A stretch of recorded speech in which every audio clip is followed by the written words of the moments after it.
want to thank you all for joining us here on this beautiful sunny day in the Bay Area. And San Francisco Public Library is honored to be the host of the Before Columbus Foundation's 42nd Annual American Book Awards. And we truly mean that. We are obviously huge fans of the literary arts, and it gives us great pride to just be the house and host today.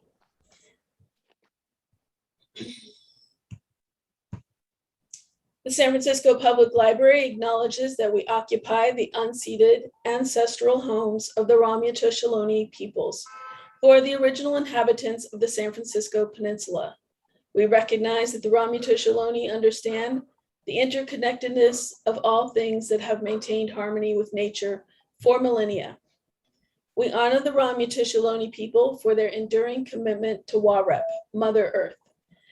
As Indigenous protectors of the land and in accordance with their traditions, the Ramaytush Ohlone have never ceded, lost, nor forgotten their responsibilities as caretakers of this place, as well as for all its people who reside in their traditional territory. We recognize that we benefit from living and working on their traditional homeland. As uninvited guests, we affirm their sovereign rights as first persons and wish to pay our respects to those ancestors, elders, and relatives of the Ramaytush community. We recognize to respectfully honor Ramaytush peoples, we must embrace and collaborate meaningfully to record Indigenous knowledge and how we care for San Francisco and all its people. And in that link that I put in the chat box, there's a list, resource and reading list about First Persons, and particularly for Bay Area First Persons. And as I mentioned, we are all here to celebrate the 42nd Annual American Book Awards.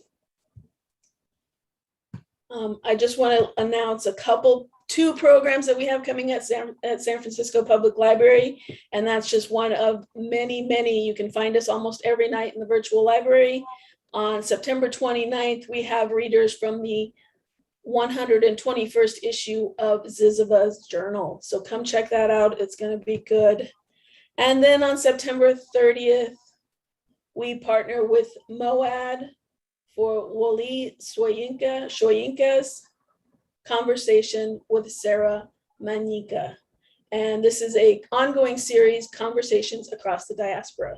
So we hope you'll enjoy some programs at SFPL. We have, like I said, almost every night, and we are currently celebrating FIVA, which is our Latinx Heritage Month, and then we'll be going into celebrating Filipino American History Month, and we have lots of authors and lots of poets. So please take the time to join us. And without further ado, we are on to the American Book Awards. Very exciting. And today I'd like to turn it over to Justin Damong, Chairman of the Before Columbus Foundation and Administrator of the American Book Awards. Justin, thank you for being here. And you're muted, Justin.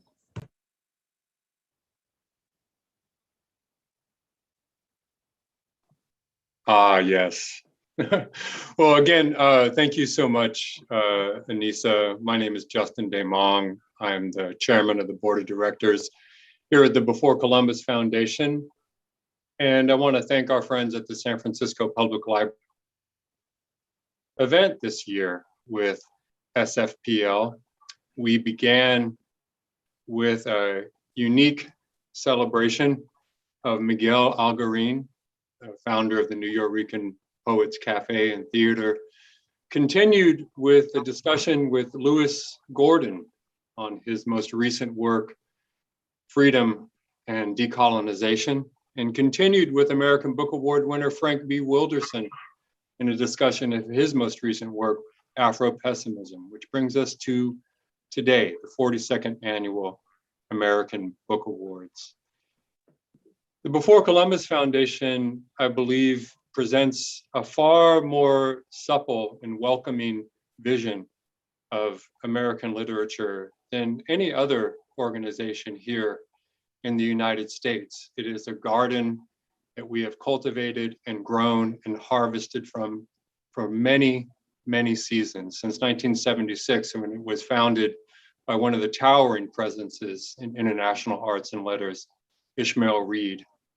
Many of America's greatest writers have passed through as members of our board of directors, including the great Rudolfo Anaya,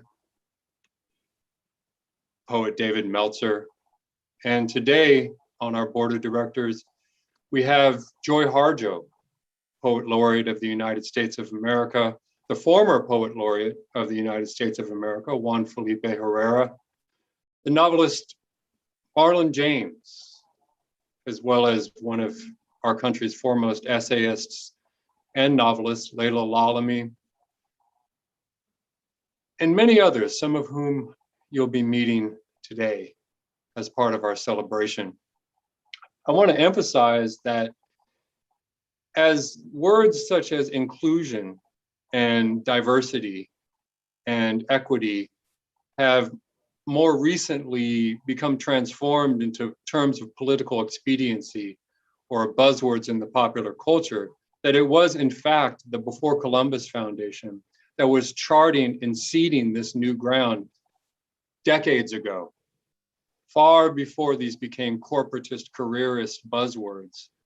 It was in fact the Before Columbus Foundation which was sowing this ground. And were it not for the American Book Awards, I don't believe that the current trend towards diversity in American publishing would have ever occurred.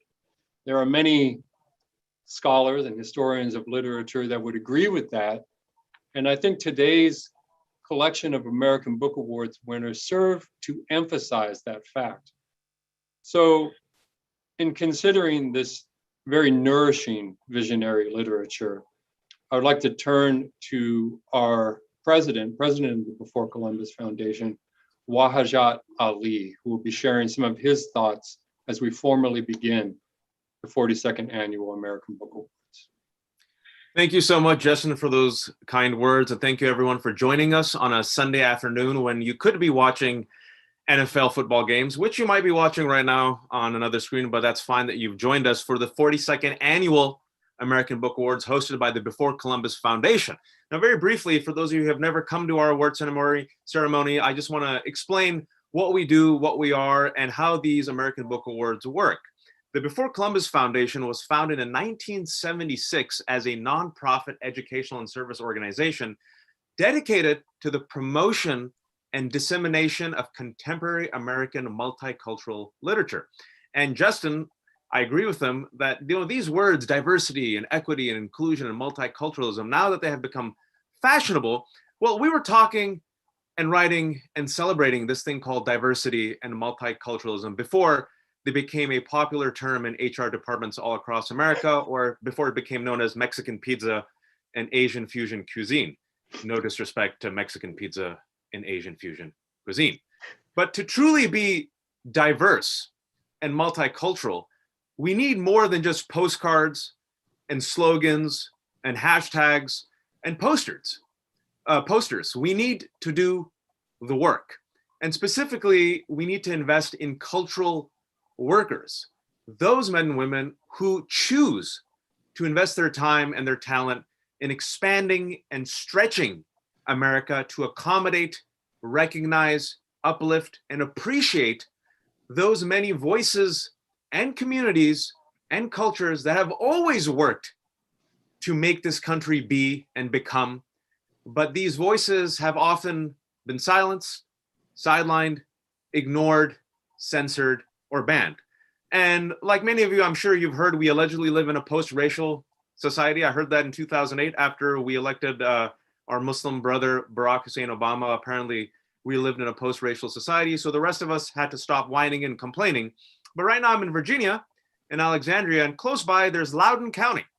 Loudoun County is one of the wealthiest counties in the United States of America, and one of the last counties to end segregation, and to actually desegregate, its public school system.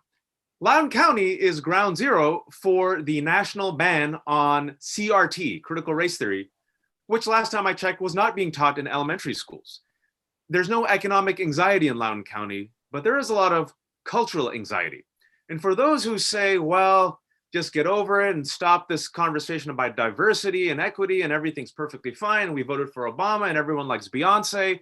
I give you Loudoun County, I give you the ban on CRT, and I give you the aggressive assault on our education, seeking to censor and silence those voices, those communities whose struggles have basically defined this country, the growth of this country, on whose back the rest of us have been able to achieve some sliver of the American dream. This fight is ongoing. It has not ended. And for many of us, the way we fight is that we write. And so the American Book Awards is meant to celebrate these authors, these writers, these poets today, whom we'll be awarding, whose words seek to explain, uplift, redefine, and reimagine this place and this idea called America, or as my parents said, America. Now, how the ABA works. You'll notice there's no first place, second place, third place. It's not the Olympics. There's no gold medal, silver medal, bronze medal, and that's deliberate on purpose. Every winner is treated equally. It doesn't matter whether or not you are a self-published author. It doesn't matter if you're a first-time author. It doesn't matter if you won many awards. It doesn't matter if you're one of from the big 3 or big 4 publishing companies. What matters is your word, the quality of the word. So you'll see next time, hopefully next year, if this country gets its act together and stops eating horse paste and gets vaccinated and takes this pandemic seriously, we'll all be together as a community in San Francisco, and you'll see all of the winners share the stage equally.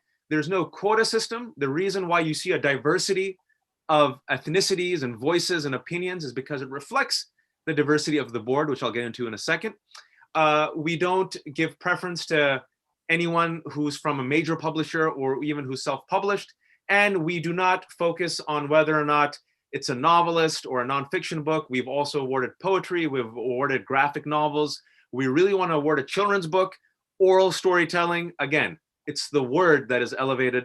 And so for all of you right now who are winners and whose publishers and family members and friends are here, please let it be known that you deserve to be here. It is your work that has brought you here in such august company. And it is august company because, again, we are 42 years strong. And for many people, this is the award they covet, an award that is given to them by writers, an award that has oftentimes launched people, an award that is dear to the heart of many celebrated authors and writers and poets. And Justin briefly touched upon our board. I want to flex a little bit and tell you about our board. Our board includes Joy Harjo, Marlon James, Simon Ortiz, Leila Alami, Sean Wong, Ishmael Reed, Nancy Carnival, Jenny Lim, Juan Felipe Herrera, Nancy Mercado, Margaret Porter Troop, Mary Anderson, Carla Brundage, Justin Damong, Gunder Strad, Sean Hill, TJ English, Victor Hernandez Cruz, and Lawrence Destani. We have MacArthur Geniuses on this board. We have Pulitzer-nominated authors. We have the current poet laureate, and we have the former poet laureate. We have playwrights, poets, scholars, historians, authors, and even a guy like me who wore makeup on TV for a living. And the process goes that we have hundreds of submissions every year. We get down together as a group, we select it, we debate it, and then these are the final books that we agree as a group are deserving of the American Book Awards. Before I introduce the first American Book Award recipient today, please indulge me for a moment. You'll notice that we have a different vibe. We have a West Coast vibe. I don't wear a tie. Justin didn't even bother wearing a jacket, and no one judges him. If you were to see us as a community and we were in person, people bring their parents, people sometimes bring their pets. We have kids running up and down. There's laughter, there's crying. That's the way it should be. Art and words should be celebrated by the community, for the community. Oftentimes, not always, in New York, there's a certain class that is invited to these prestigious august awards. And we have deliberately tried to open it up, open up America, open up American literature. And so I hope you invest in that culture of openness. And as such, we're working on this, but we don't have the big fancy grants and the foundation grants yet. Oftentimes, this is the blood, sweat, and tears of men and women like Justin and Gundars and others who do it for free. Sometimes, if you've gone to the American Book Awards in the past, Ishmael Reed literally just gives out a hat and says, all right, guys, whatever you guys got, put it in the hat. It goes to the American Book Awards and the Before Columbus Foundation. We have evolved, and now we have a PayPal and a website. So if you're watching right now and you have a few dollars to spare, notice that the Before Columbus Foundation is a nonprofit. It's going to be tax deductible. Please go to our website, www.beforecolumbusfoundation.com. Go to support the BCF, give whatever you can, or if you have PayPal, please go to our Gmail beforecf@gmail.com and give what you can. Everything helps. This, no one gets rich off this. It all goes back to the literature, to the word, to the art, to the artists. Now, hopefully I've answered all your questions. Let's kick off the American Book Awards with the first award winner, Ayad Akhtar, who is receiving the American Book Award for his brilliant novel, Homeland Elegy, published by Little Brown and Company.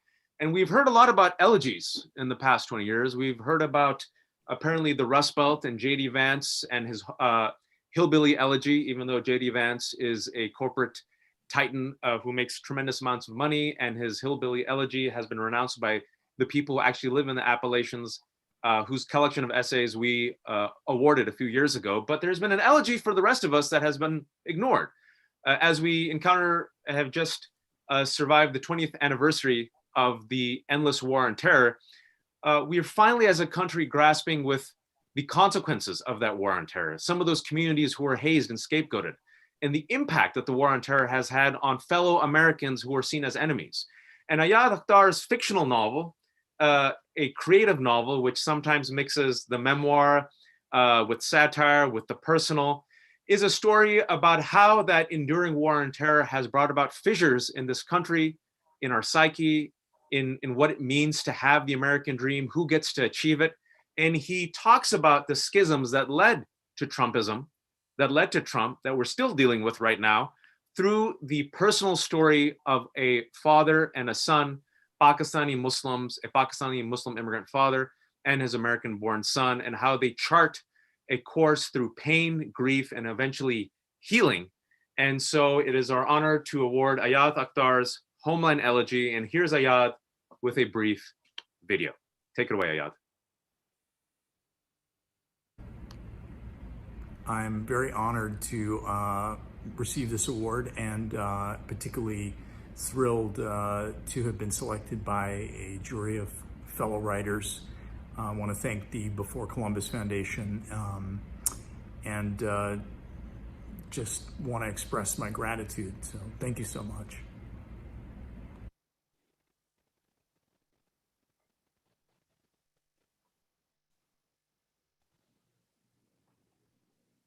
Okay. Our second award, These Ghosts Are Family by Maisie Card.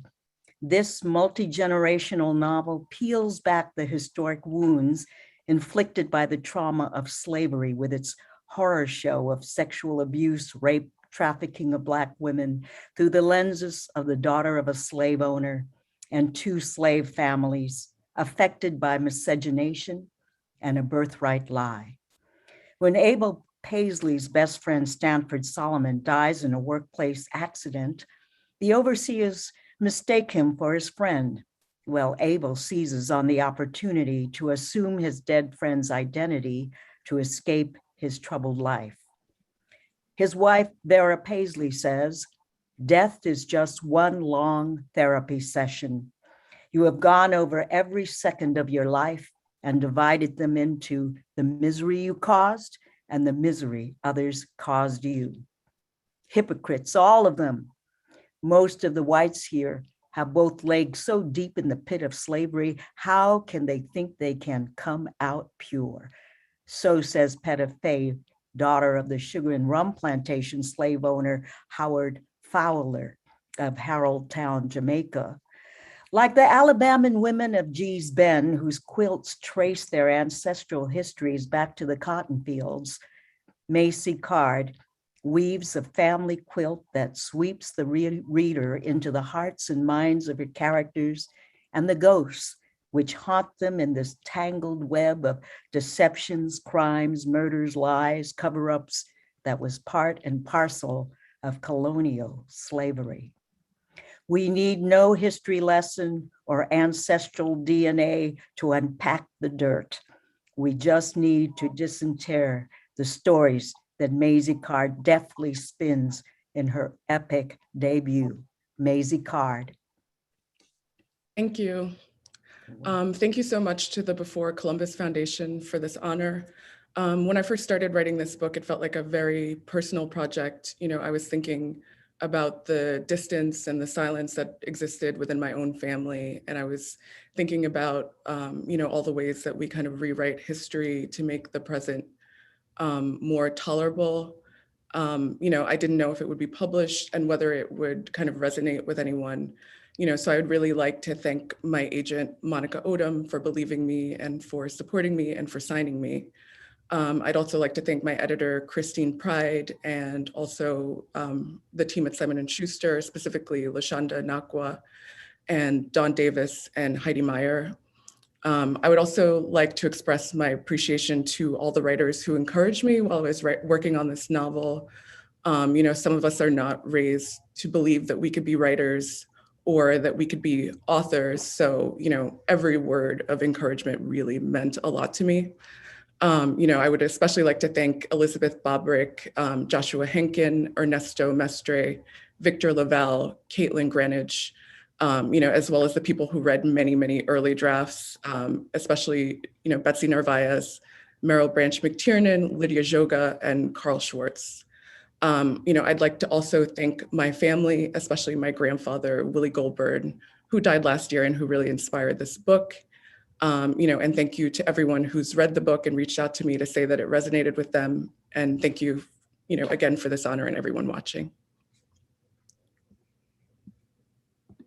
I'm sure your grandfather would have been very proud of you this moment, and his spirit is here, I'm sure. Borderland Apocrypha by Anthony Cody. Anthony Cody performs an autopsy of the U.S.'s sordid border history and poetics that dissects the white imagination and its racist perceptions of the other. In this case, the faceless brown Mexican as servant, slave, migrant farmer, outlaw, outcast, property, and prey. With poetry interfaced with old public records, government edicts, news articles, and editorials that frame xenophobia and its trail of corpses from the 1800s till present, the persecuted and oft-hanged victims of white racism are remembered, dismembered, and mourned. Cody reminds us, sadly, that their descendants are still among us, languishing in migrant camps, border checkpoints, detention centers, crossing arid deserts to reach the land that once had no borders. Congratulations to Anthony Cody for this haunting debut, Borderland Apocrypha. Thank you so much, Jenny, for that introduction. Thank you for Juan Felipe for writing that. Before I begin, I want to acknowledge that I'm Zooming today from the traditional lands of the Yokuts, here in what is now Fresno, California. I pay my respect to the native elders, both past and present, and to the land itself. May each of us present continue to acknowledge and honor the true stewards of these lands and the land itself. I want to thank the Before Columbus Foundation and the board. So many life-altering voices have come before me that you have honored, and I'm thankful to be here alongside them, as well as everyone here today, including shout outs to Carolyn Forche and Kathy Parkon, two literary heroes that I've been watching for so much of my life. I first learned about the American Book Award from Juan Felipe, actually. I was in his class learning about my literary canon, where you do in ethnic studies, Chicano Latin American studies to be more specific. He said, go read Andres Montoya. I opened the book, I read, and it resonated to me in a way that it never had before. For the first time in my life, it was as if not only were my stories being told, but maybe I too could be a poet, could be a writer. And I think that's important because for someone like me coming from a very rough part of Southeast Fresno, living next to a highway, it often sounds like I'm living in a Garcia Marquez novel where bodies show up, where trash is dumped, where more people are murdered on my street than have ever graduated from a college, let alone an MFA. And I think about that a lot and that weight.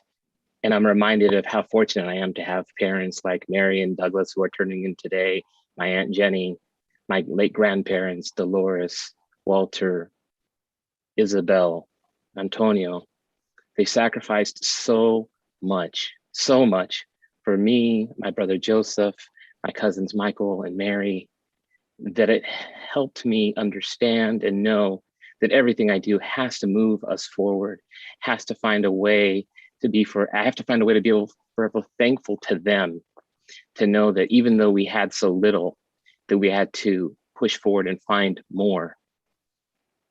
And then on top of everything else, these last few years have been so heavy and rough. I still don't even know how to thank everyone, all the people that have come before me to help put this book into the world. So I just want to run down a few list of folks.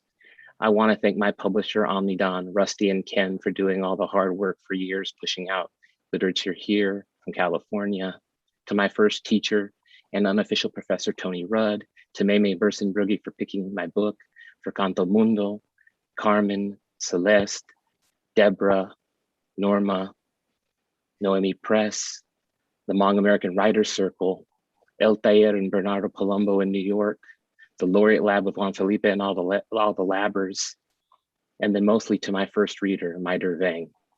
I'm so fortunate to have a life with her and navigate the labyrinth of whatever it is that we're doing in this world of poetry. To close, I just want to say I wrote Borderland Apocrypha, thinking about how the truth of those prevailing narratives of the lynched Mexican and Mexican American after 1848 were so easily swept away. How words like lynching and vigilance committees become palatable Southwest histories when replaced with words like acquisition, expansion, and justice as they arrive in the present and manifested so heavily and difficult and full of horror. How easy it becomes to scatter our histories so that we are never made whole. How we are endlessly assembling the stories of our communities and archives to seek and to know. And sometimes it's horror, and sometimes it's fruitful, but always it remains a necessity to illuminate our true wholeness. Thank you so much. I'm honored to be here with you all today.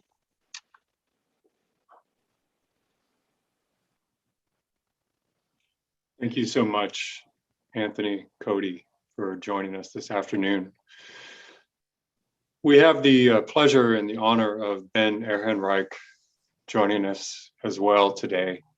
And his book, Desert Notebooks, a roadmap for the end of time. Here in the United States and throughout the planet Earth, we increasingly find ourselves in a situation not unlike that of battlefield triage, in which everyday decisions will determine the life and death of us all. Across the planet, there are over 67 million who are displaced from their homelands and internally, from war, from famine, and increasingly from global warming and the disasters of a deteriorating climate environment. Ben Erhenreich's beautiful and noble work, Desert Notebooks, a roadmap for the end of time, is not unlike the text that we might find from a figure in antiquity that is familiar, that of the wounded healer. In many ways, the book is a laying on of the hands to excavate and salvage and attune and to resuscitate the spirit and keep us spiritually intact. It is a work of great courage and again, of great nobility. And it's a tremendous honor to present the American Book Award to Ben Erhenreich. And I'm very happy to welcome him to this afternoon's ceremony. Thank you, Justin. I'm blown away by the introduction, and I'm still completely blown away to be here today, accepting this. I'm beyond humbled to be honored along with the other writers who are honored here today. And I want to thank a few people. First, my good friend and literary agent, Gloria Loomis, who stood by me for a very long time now. My editor and publisher, Dan Smetanka at Counterpoint Books, Counterpoint Press, for taking a chance on this book and on me, and for the wisdom and care that he and everyone else at Counterpoint gave to it. I have to thank the Black Mountain Institute and everyone there, without whose support I would never have been able to write this book. And I want to thank Olivia Watson, my partner in this larger endeavor, for her love and laughter, and for keeping me going. I did prepare something I wanted to say. My partner had suggested that I try to make it funny, but it's not that funny, so I hope you'll bear with me. I began writing Desert Notebooks in 2017. You remember, I'm sure, who was president then, and I'm sure I don't have to remind anyone what those years felt like. It was getting hotter, of course, and I wrote this book because I needed to understand all of that and how it came to be, but also because I needed to know why I was writing and how and if writing could matter in such a world as this one. And the conventional answers to those questions had never felt so lame to me. In the 2 years that have passed since I finished writing it, the urgency of those questions has only increased. And I'll admit that in the isolation and grief of this last year and a half, I have at times forgotten the answers that seemed so clear to me under the desert skies while I was writing this book. So I'll try to speak them aloud now in a more direct fashion than I usually allow myself to. For many of us, the enduring memory of the last 18 months will be the pain of separation. But the real lesson that the pandemic and the climate crisis have been teaching us in the starkest demonstration imaginable is that we are not, in fact, alone. People, animals, plants, microbes on the far side of the planet can turn our lives inside out in a matter of hours. The actions of strangers and their failures to take action affect us intimately and irreparably. The virus and the fires and the storms have all been making it very clear that no one can survive alone, that there is in fact no such thing as alone, not in this universe, at least. The conceit that has sustained the last 400 years of history, conceived as progress, that some, the white ones, the rich ones, can survive and thrive at the expense of all the others, has been exposed by a minute stretch of RNA and by the angry weather of the earth as the suicidal lie that it always has been. But knowing this does not get us very far. We may not be alone, but we live as if we were. And the radical solidarity that these times demand is at the moment so fantastical that it can feel absurd to even speak about it. As much as we might like to, as much as we might flatter ourselves, writers cannot create the love, rage, and courage out of which such solidarity is made. The kind of commitment to one another that we desperately need to forge is one that reaches across the idiocy of borders and the sickness of race, and that shakes off the delirium that convinces us that everything on this planet is dead and dumb except for human beings. Such solidarity can only be built collectively. It will be forged, if it is forged, by standing together in the ways that our ancestors, and many of us too, have stood together over the years, arm in arm against police lines and courts and prisons and the labyrinths of lies without which they cannot be sustained. As writers, we can do our bit to counter those lies, but real solidarity is born in action, by being there for one another until we break through the fear and mistrust that let us imagine we were ever alone. But writing isn't useless yet. And truth is not just a word. If it was, it wouldn't be so violently policed. The waters are rising, we know that. But beneath the surge of the rivers and the seas, it is still sometimes possible to catch a glimpse of something golden. If you're fool enough to dive in after it, and what is a writer but just such a fool, you'll find that it's not something you can drag up and stuff into your pockets. Each gleaming bit links to another one. If you follow one to the next with tenacity and love, you'll find that the chain they form is but one small thread of a glimmering net that appears to have no end. A net so big that it connects all of us to one another, to everything that has come before us, to the futures that we cannot yet see. It is impossibly strong and intricate and beautiful, but its strength, intricacy, and beauty are not beyond words. Words are what we writers have. With words, we can let pasts that have been silent speak. We can map connections between supposedly disparate phenomena. We can retrace paths that have been meticulously erased. We can center stories that have been kicked to the margins. We can resurrect the dead. We can imagine an infinity of futures other than the one to which we have been told that we are doomed. This is all to say that at this moment, if we're worth anything, us dumb, proud, vain, goofy-ass writers, we won't mind the violence of the current or the sucking mud beneath. We'll dive in deep and search for the shimmer of that net so that others may catch a glimpse of it, to remind them and ourselves to hold tight to the hands that are squeezing ours already, to remember that no matter what we've been told and no matter what it feels like, none of us is alone here. Thank you again. It's just an extraordinary honor to be here with you all.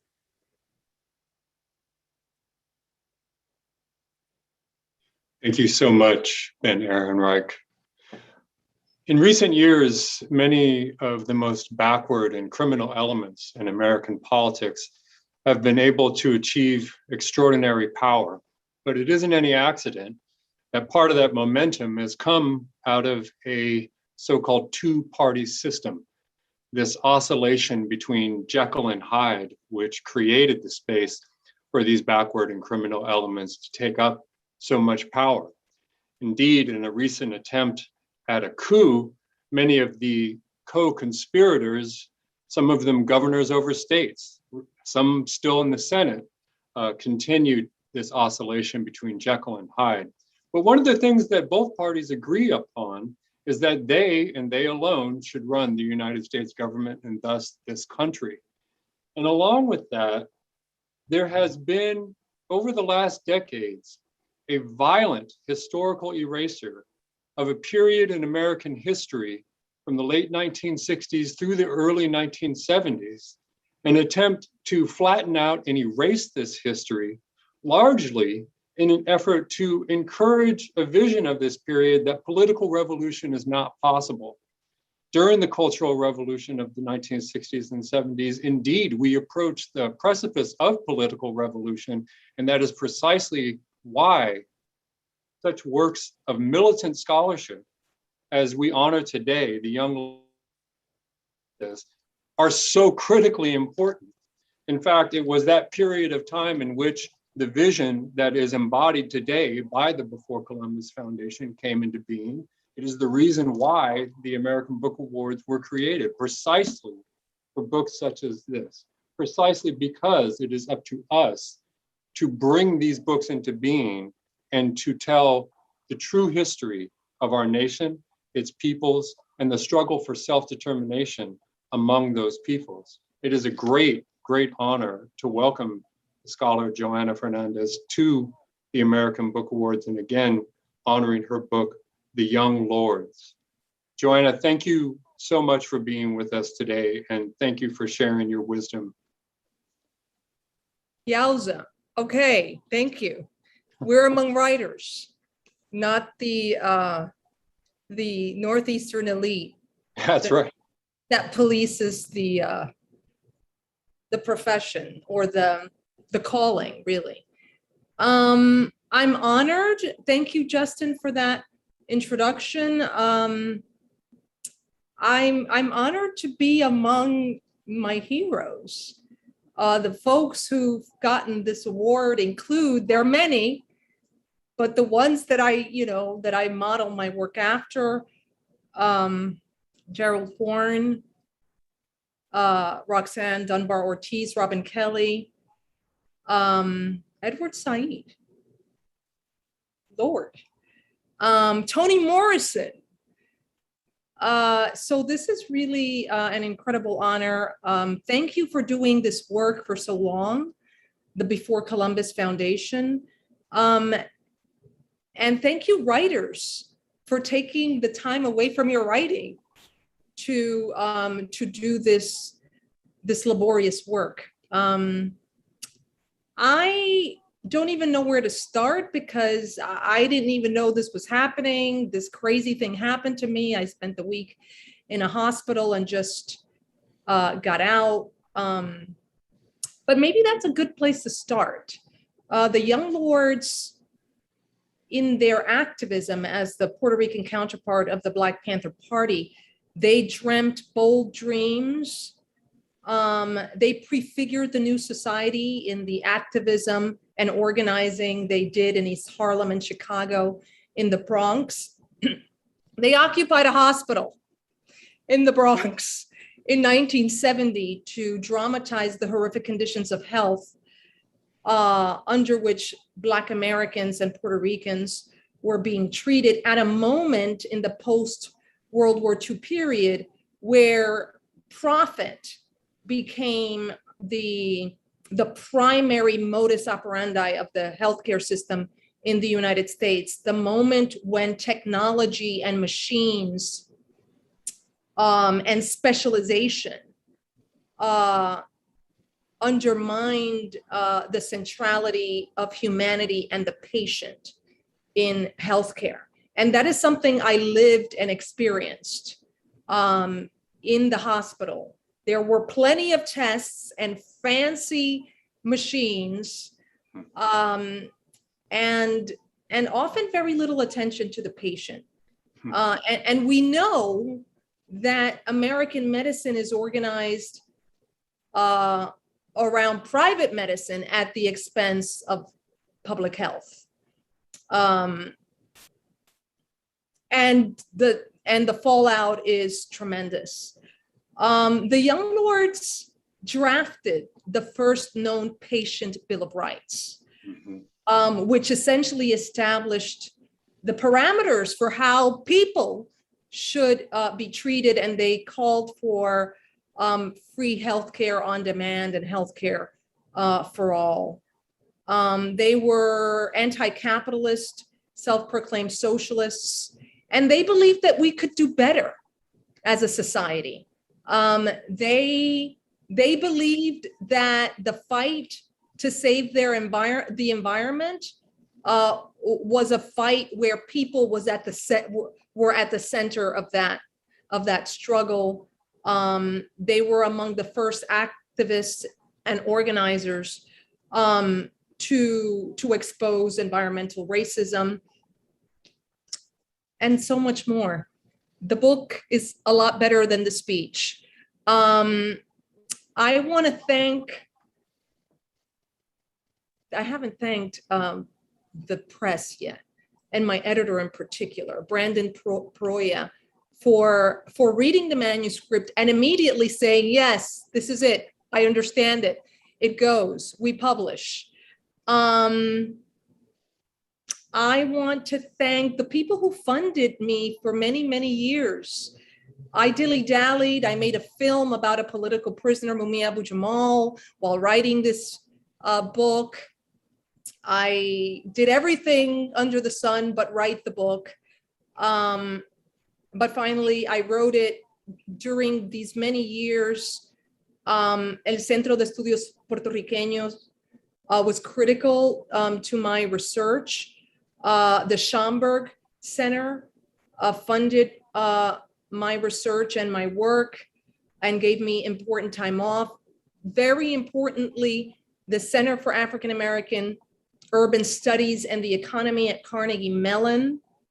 And Manning Marable was my dissertation advisor 1,000,001 years ago.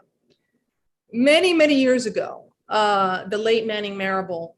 And I was a student in the history department at Columbia without funding, and the Institute for Research in African American Studies funded my work, my PhD work at Columbia. And I think haven't mentioned that anywhere publicly. I think that bears just articulating. The Young Lords inspired me to stay the course. Their history, their courage, Their dreams were fierce. And I also have my father to thank. My father was orphaned at the age of 6 in the Dominican Republic. He was an incredible man. And he was my ethical compass. And I was one of those kids who was born in the United States, but English was my second language because no one spoke English at home. My parents still don't speak English. So language is this incredibly important thing. I got left back in 2nd grade because I couldn't speak English. And so language becomes this monster that I have to slay. But it also becomes this beautiful thing. And it represents Latin America, my not knowing it, my parents, their struggles in this country. My father died.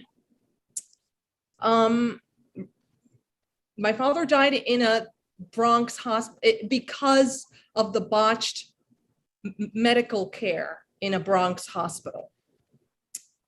He was saved for a minute in a ruling class Long Island hospital where I was at for a week, just this week.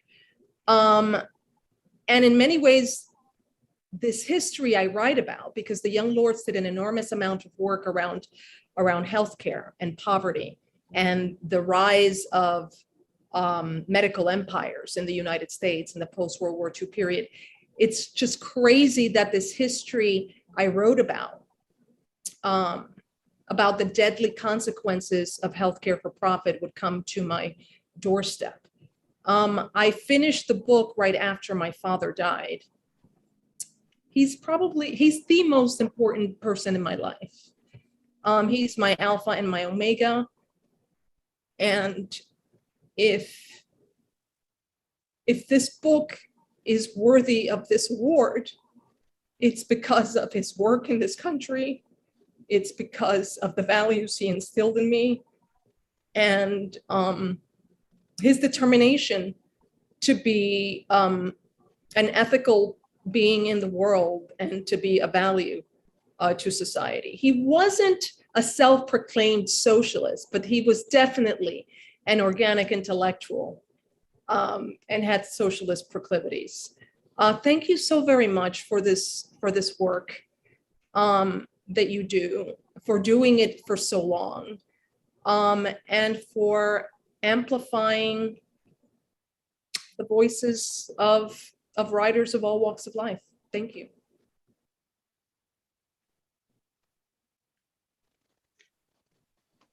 Thank you so much, Joanna Fernandez.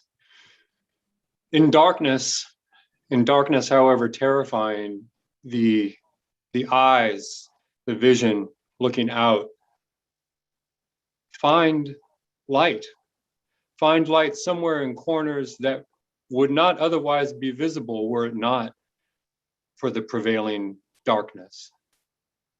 In many ways, I think it can be said that this harvesting of light is the function of poetry. That poetry can not only revive and resuscitate the human spirit, but also show the cohabitation and commingling of that spirit with all things, even under great duress, even in darkness. It takes an extraordinary agility of the imagination, a deeply sensuous agility of the imagination, to commit to such extraordinary poetry and power as we find with Carolyn Forche in The Lateness of the World. It is a poetry that speaks with tremendous authority of feeling, and again, a deeply sensuous agility of the imagination that, as I mentioned earlier with Ben Erhenreich, helps us to rediscover what is salvageable, what can be excavated, and indeed, what it is that makes our lives worth living and sharing with each other with love and respect. So it is a great honor to welcome Carolyn Forche to the ceremonies this afternoon. Again, American Book Award winner for In the Lateness of the World. Carolyn, thank you so much for being with us today. Thank you, Justin, for that wonderful introduction. I'm speaking to you from the traditional lands of the Piscataway and Nacotchtank peoples. I thank all of you who join us this afternoon in this celebration, the second to be held during this devastating pandemic that has afflicted the whole of humanity. I have followed the work of the Before Columbus Foundation throughout the past 42 years and was even able to be a member of the audience at an early ceremony. There is no greater honor for me than to be recognized by writers, poets, and playwrights whose work has reflected clear awareness of the world for the whole of their lives. The members of the board of Before Columbus Foundation are a litany of those whose courage, vision, and artistry have transformed literary culture. I greet them today and thank them for everything they have written and everything they have done. The French resistance poet Robert Desnos, who fought in clandestinity, wrote, "For if the earth is a camp lit by thousands of spiritual fires, at the hour of darkness, one bivouacs all over the world." I have long held that image in my heart of lights scattered on the hillsides, signaling to each other in the night of these harrowing times, standing against racism, misogyny, war, and genocide, against the destruction of our biosphere, recognizing that if humanity is to survive, there must be a deep transformation, and there is little time left. I would like to send my small fire's light to those fires I see, those who marched for Black lives to matter in our cities last summer, the water protectors, those who are rekindling indigenous languages, those who recognize the evil of extractive industries and the exploitation of human labor. May all of us see each other and be sustained. They tell me that throughout the history of humanity, all times have been harrowing. Maybe yes, but this darkness is ours to fight against. The fires that light it are ours to tend now.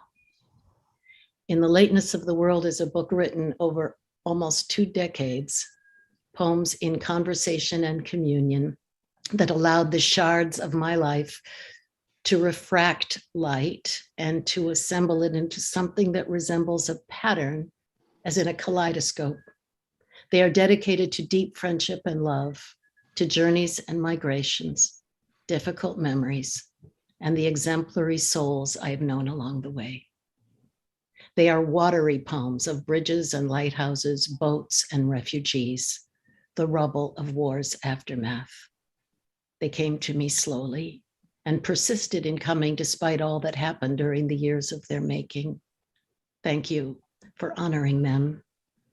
I would also like to thank my late parents, Michael Joseph and Louise Neda Sidlowski, my grandmother, Anna Basarova, and all those who helped me on my early path to realize the dream of going to college, and who urged me from the age of 9 to believe in poetry.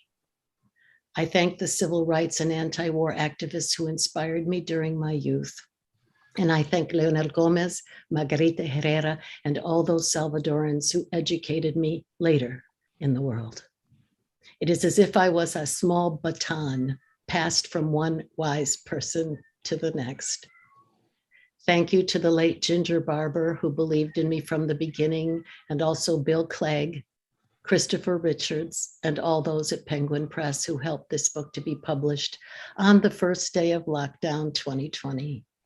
Thank you to my husband, Harry Madison, and our son, Sean Christophe Madison, for their decades of love and support.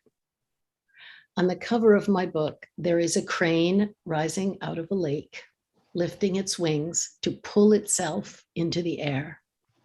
I have always assumed that flight was easy for birds, that it came naturally to them. But what if it isn't? And what if all along they have been teaching us how to rise? Thank you and be safe.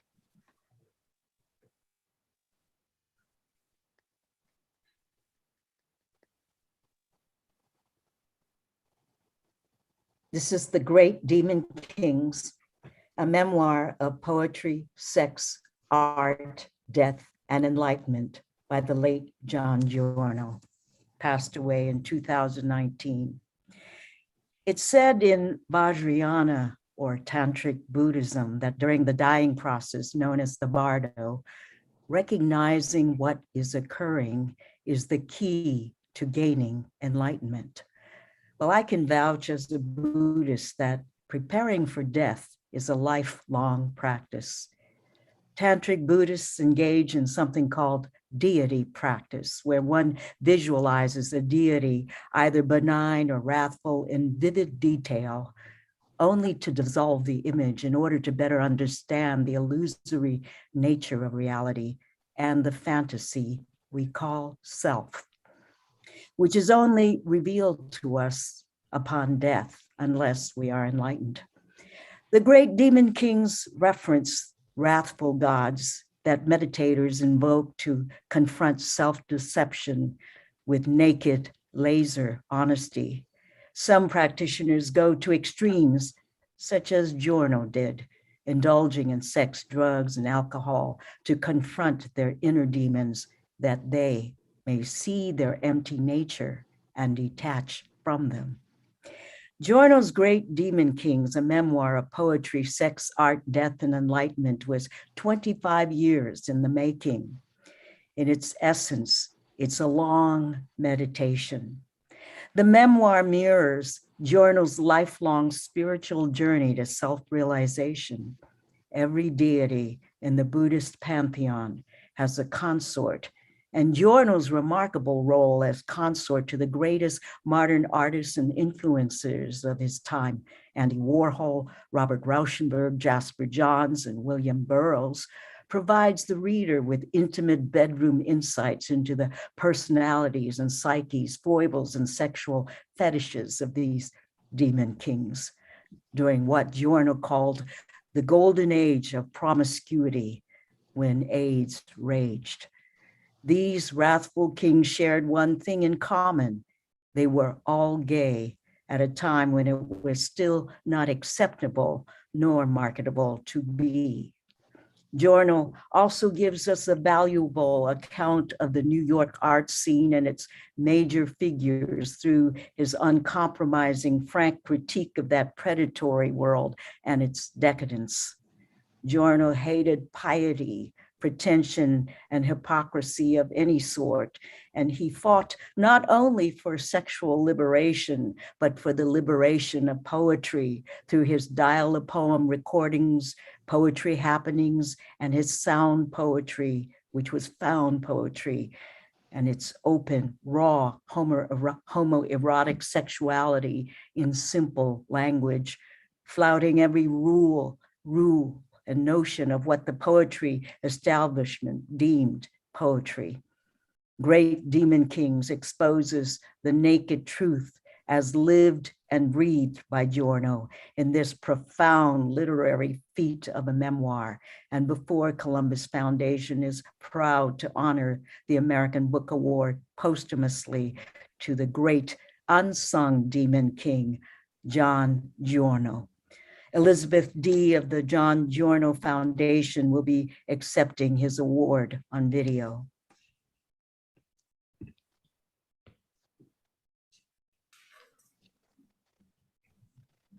Thank you so much. My name is Elizabeth D., and I'm the director of the John Giorno Foundation. We could not be more thrilled to be accepting this award from the Before Columbus Foundation.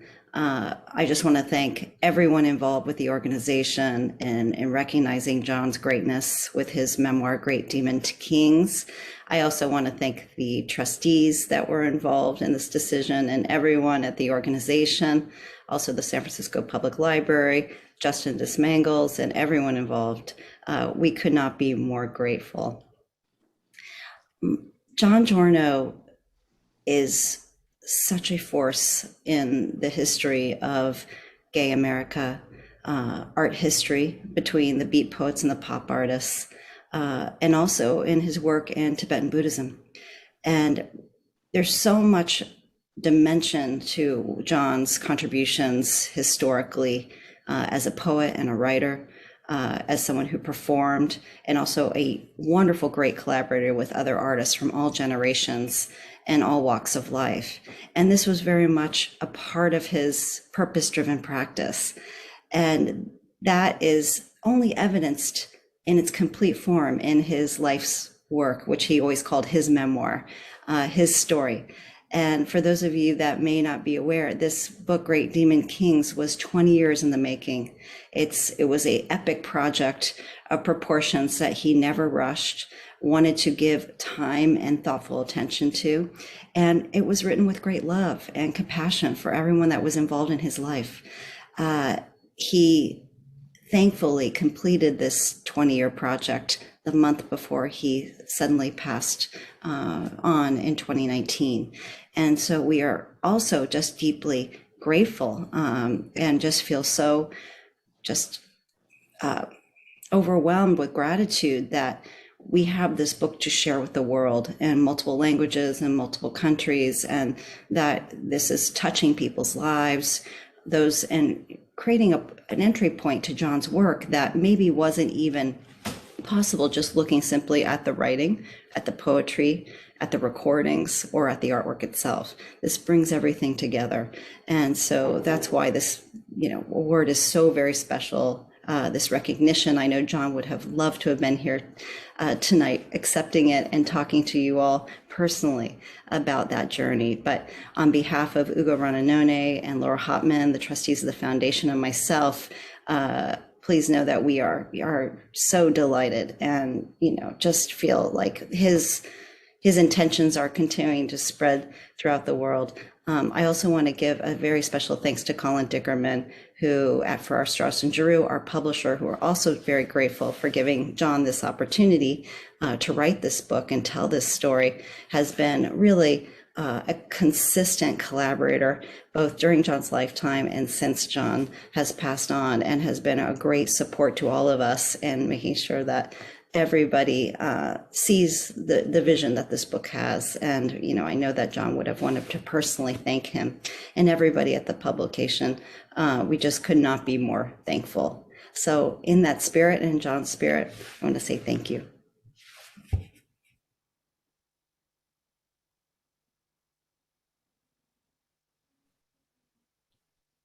Hello.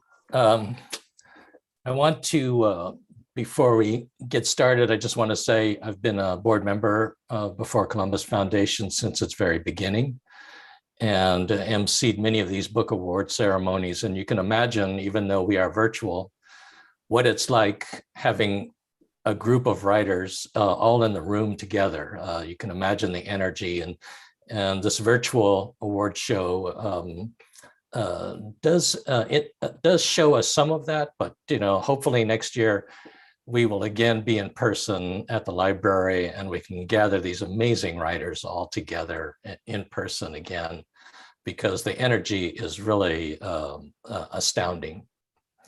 I'm here to introduce an amazing book, Minor Feelings, that during the rise of anti-Asian violence last year, and there was one book that kept pace with the other side of this horrible rise in anti-Asian violence, and it kept getting mentioned over and over again, and that's Kathy Park Hong's Minor Feelings.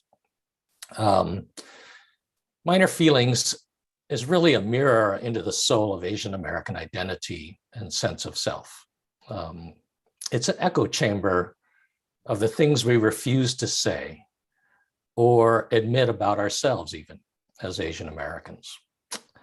And we're lucky to have a poet, an accomplished poet, lead us the way through this with this book. Kathy Park Hong moves to the front of the line for us to lead, so that all of us can pay attention to what she's saying. And And throughout the past year, or since the book came out, her words have resonated with everybody, particularly Asian Americans. And for those of you who don't read Time magazine or subscribe to Time magazine, many of us in the room are not subscribers. I know that for a fact. Time magazine heard about the fact that we were presenting an award to Kathy Park Hong, so they rushed their issue out to try to undermine the Before Columbus Foundation's American Book Awards and beat us to the punch and name Kathy Park Hong one of the influential 100 Americans in the nations. I'm a fiction writer, so I'm allowed these moments of fantasy. But if you didn't read Time magazine, Ali Wong wrote the following about minor feelings. She said, "I felt so seen that I couldn't believe that this book existed. This is a book to read when you ask me, how can I be an ally? This is a book to read if you want to educate yourself. This is a book to read if you want to be more in touch with your humanity." You know, and so once again, as an accomplished poet, Kathy Park Hong speaks with a kind of weaponized honesty that is so needed at this particular time. And so it's my great pleasure to introduce Kathy Park Hong.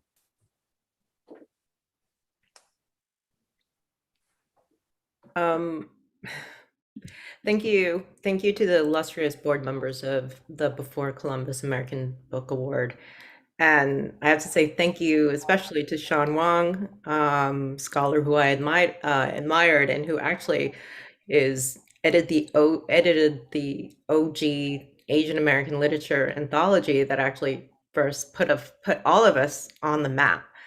You know, an anthology that would have that helped start amplifying Asian American writers.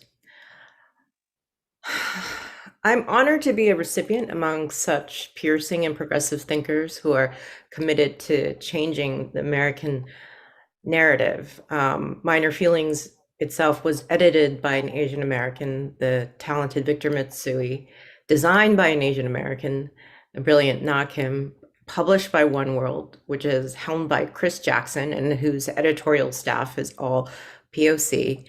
And when it was out, and I was sure that no one was going to read it, you know, because I'm a poet, an experimental poet, and I'm used to when a book comes out, it's like the calm before the calm, nothing happens. But when it was out, my most passionate readers and reviewers, advocates were those from the Asian American and POC community who pressed it into the hands of their friends. And of course, I mean that figuratively, considering it was COVID times and no one was pressing anything to anyone's hands. I would also be nowhere without my incredible agent, PJ Mark, publicist Carrie Neal, Andrea Pura, and Haley Shear. And thank you to my husband, my daughter, my mother, my father, and sister. To be able to receive an award from the esteemed Before Columbus Foundation, whose mission is diversity, whose mission was diversity from the beginning, and from the beginning was an intervention to white gatekeepers, really makes my heart soar. You know, since last year, I have talked in public at length about the rise in Asian American hate, but here today, I would rather just celebrate community, especially since I do have moments of nihilism. And in fact, I was just voicing it the other day. I was talking to my friend, and he's a fantastic poet, Roger Reeves, and I was telling him about this high school student who said in her generation, you know, she was sort of apathetic about the future because there was no future. And I was sort of thinking the same at that moment, you know. And he reminded me that his ancestors who were enslaved lived the apocalypse and not already survived, but thrived, making art and music and writing. And I think for everyone in this room, like many of our ancestors, those who were indigenous or refugees, have lived through end times and have persisted and thrived and created. And I'm just really grateful to all the writers in the room, all the thinkers in the room who are creating literature that acts as a reparative, that pulls the past into the present to find a blueprint for the future. Thank you.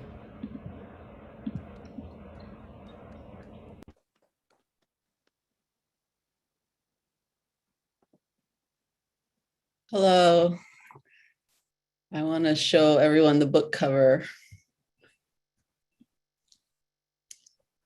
Poems, hashtag 289128 by Randall Horton. In Poems, hashtag 289128, Randall Gavin Horton interrogates his personal journey with an invitation. He queries in the opening poem, Animals. Is this how the story ends? Horton opens the collection with his descent into the American prison industrial complex, not unlike Dante's Hell. Invited into the narrative, the reader endures a no-holds-barred visceral descent. There is no recourse for breath for the audience to look away from the horror. Through calling out ancestors or other political prisoners, such as South African Dennis Brutus, it quickly becomes clear that the true indictment is that of this racist and patriarchal system that allows and encourages the dehumanization of Black people in the diaspora. When words are weapons, Horton says, they should be rapid, firing like machine guns into the absurd. He later cries out, "Where is the Baraka of our generation?" By paying homage to other intellectuals incarcerated or condemned for their color-constructed existences, Horton scientifically exposes a lineage of erasure. Some of his titles, such as How to Become the Invisible Man and Unreliable Narrator, illuminate the artistry of his poetics. This book, hashtag 289-128, is selected for this American Book Award because not only does Horton present the prison narrative in an explicit and daring voice, his command of poetics and his continuance of a literary conversation pushes forward the art of poetry. Each poem is in a series preceded by a colon, indicating that this series, the epic journey, in fact, is unified, such as we see in the title itself. Embedded in parentheses, jailed, is a number, not a title. This number being the number assigned to the speaker, prisoner, Horton Randall Gavin. The reader is invited once again to follow the narrator, hashtag 289128, in the last section of the book, written mostly on the subway, Post-Freedom, where sights and sounds and smells continue to evoke the memories of prison, the clanging of the tracks, the opening and closing of doors, the shadows and the darkness. But in his freedom, he is suddenly aware of the limited freedom of the female body.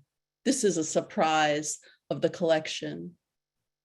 In his final poems, Horton says, I am not post or post-racial or post-human. I am color constructed and you cannot take it back. This you he addresses is the colonialist, the white supremacist. It is America. It is the prison system. This is an important book because it is so densely packed, poised to raise a discussion that we must have in this country. We collectively choose to let the media and dominant culture define our interpretation of the prison industrial complex. We are silent, passive, and that makes us all guilty. Could one say that Americans who have not visited a prison or been impacted by the prison system are complicit in this new form of slavery? Statistics are not hard to find. In 2014, there were 2.3 million Black people in prison, and this does not account for the families and children left behind who were impacted. In his final poem, After Ruin, Horton evokes imagery of Jean Toomer's cane and a lynching with the haunting words, and the after image of the figure is that which will become again and again. Hashtag 289128, a repeated action. The Before Columbus Foundation is honored to present Randall Horton with this American Book Award. Thank you. Thank you. During my time in Housing Unit 3C tier, inside Cell 23 after lock-in, typing edited versions of a failed short story that featured the protagonist as a poet. I didn't know this moment could even be a possibility or that a poet could actually win an award. I didn't know that a protagonist such as myself, one caught up in the melodrama this society inflicts upon the human mind and body, would I be able to articulate the experiences of those that reside on the inside, to give value and meaning to those I left behind in the rec yard, the weight pit, the day room. Before I think one single soul, I have to pay homage to Milkman, Sebastian, Black, Hell No, and Big Pun for the little pieces of humanity they gave me while struggling to make sense of a prison sentence at Roxbury Correctional in Hagerstown, Maryland, a place where the circular motion of the second hand on the clock, its rate of speed, was perhaps more precious than life itself. Each one of these men played a pivotal role in the development of myself as a writer. I gotta say thank you to my Sally Big Pun from Baltimore, who read every single thing I wrote late at night in between the moments we were dreaming of freedom. I do not begin to think outside of what society has given me to contemplate, especially the social structures that create the oppressed, if it wasn't for Milkman and Black, who rolled the ice cart around East Cell after found a lock-in for the night. Each time the ice cart stopped at my cell, these two brothers would spend a little extra time to challenge what I knew, to make me think about what I didn't know and why.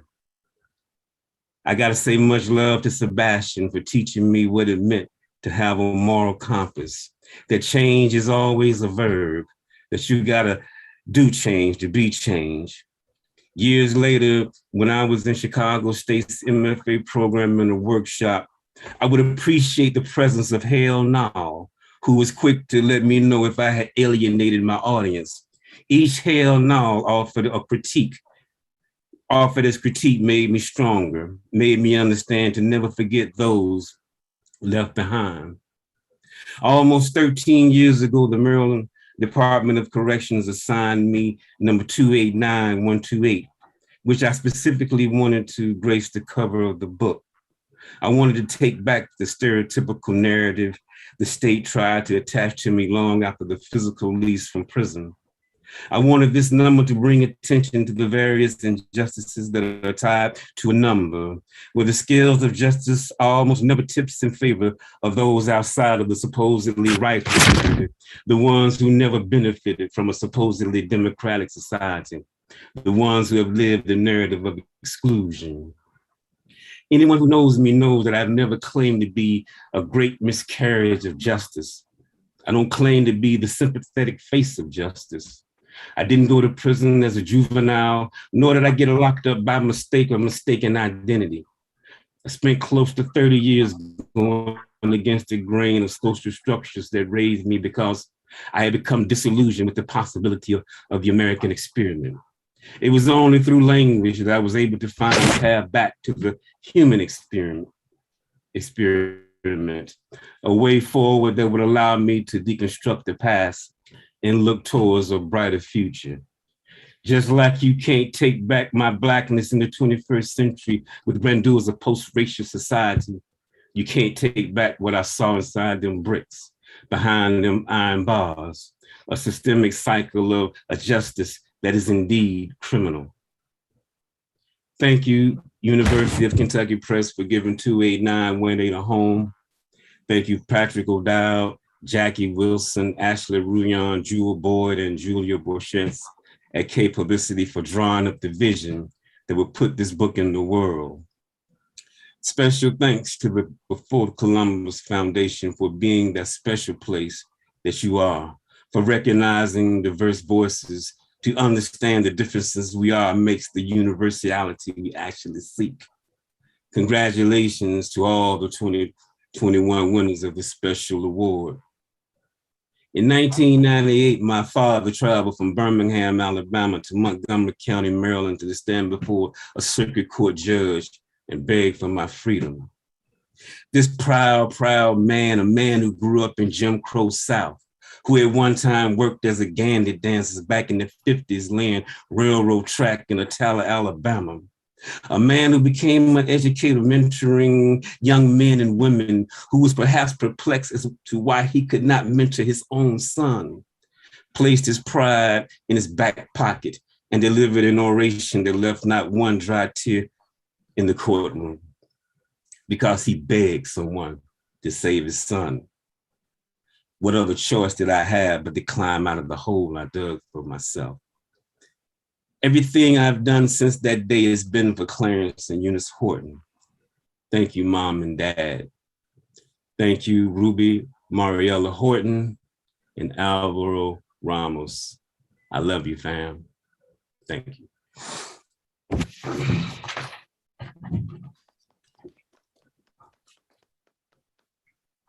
Yes, thank you so much, Randall Horton. I wanted to pick up on a thread from Kathy Park Hong, where she was describing surviving the end times as we bring forward a preeminent historian here in the United States of America who received the American Book Award for The Dawning of the Apocalypse, Gerald Horne, The Roots of Slavery, White Supremacy, Settler Colonialism, and Capitalism in the Long 16th Century. Now I say picking up on that thread because just as there are those today who would wish us to believe that the so-called Middle East was demarcated in 1948, there are people here in the United States of America who would like us to believe that this all started in 1776.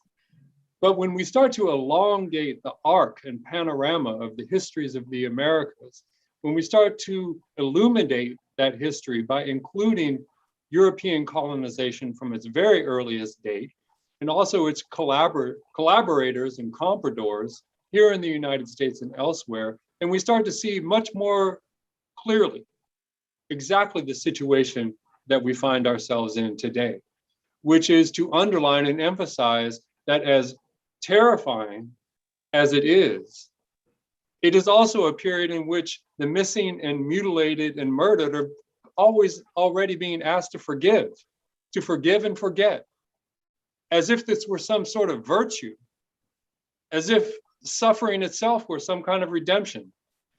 Well, the Before Columbus Foundation isn't going for that. Gerald Horne has never gone for that. And as the historian who I mentioned earlier, Joanna Fernandez, Gerald Horne writes with a rigorous, inventive, and powerfully deciphering quality that also reveals itself in exceptionally clear and startling prose, which for those of you in the academy know is an exception in academic writing, which is often quite turgid and impenetrable. So again, Gerald Horne, one of our preeminent historians who has penetrated into this history with a forensic depth. And it's a great honor, again, to welcome Gerald Horne, who is generously joining us by video and winning this year for The Dawning of the Apocalypse, The Roots of Slavery, White Supremacy, Settler Colonialism, and Capitalism in the Long 19th Century. Gerald Horne.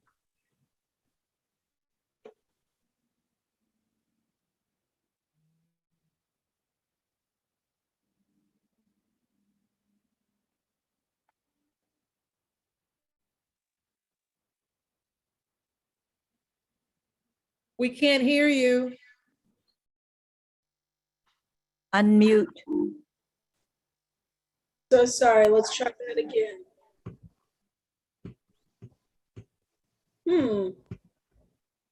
Okay. My share sound has gone.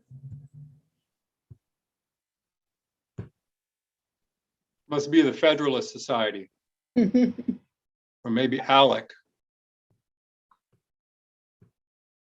Could be the Hoover Institute.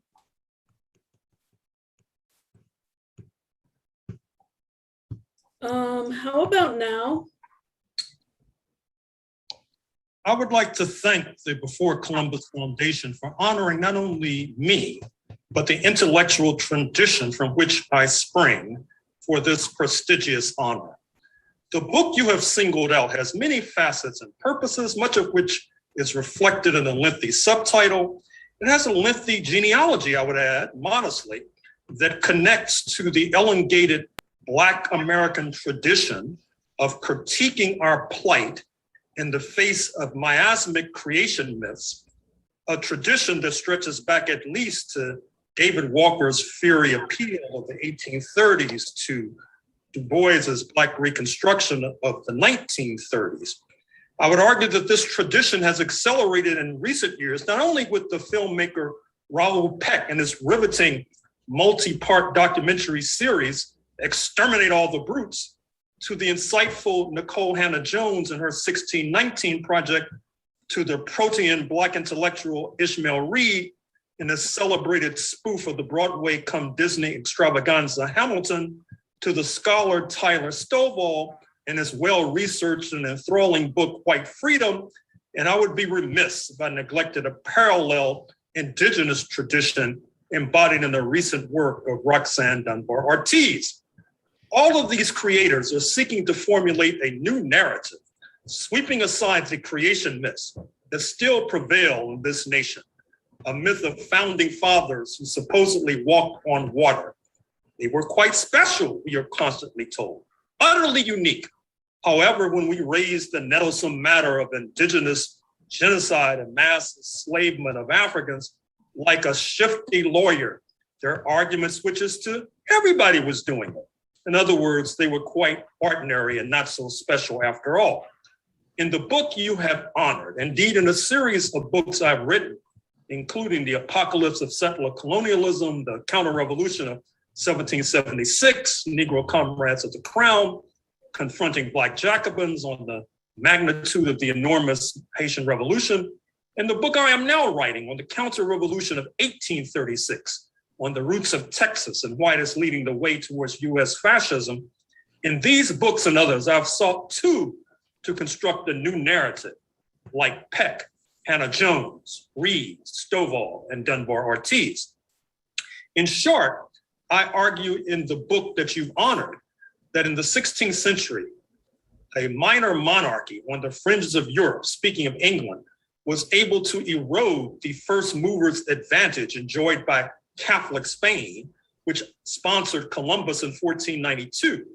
And England did this despite the fact that they followed Martin Luther's post-1517 defection from the Catholic Church and embraced the Protestant sect, throwing more gasoline on the fires of already raging religious wars, featuring grand fear of the Muslims, not to mention anti-Jewish fervor. London, which had expelled its own Jewish population in the late 13th century, with its back against the wall, embraced the Iberian Jewish population fleeing Spain and Portugal in the wake of the Inquisition, and then cut a deal with Muslim Turkey against the interests of Catholic Spain. However, this deal worked, as suggested by the fact that many of us, including myself, are now sitting on land seized from Spain, which in turn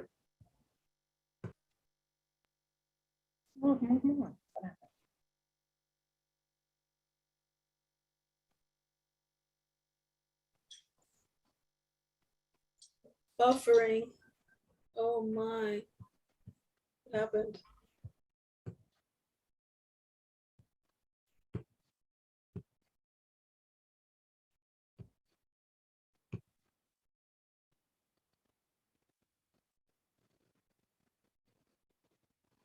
We appear to be circling.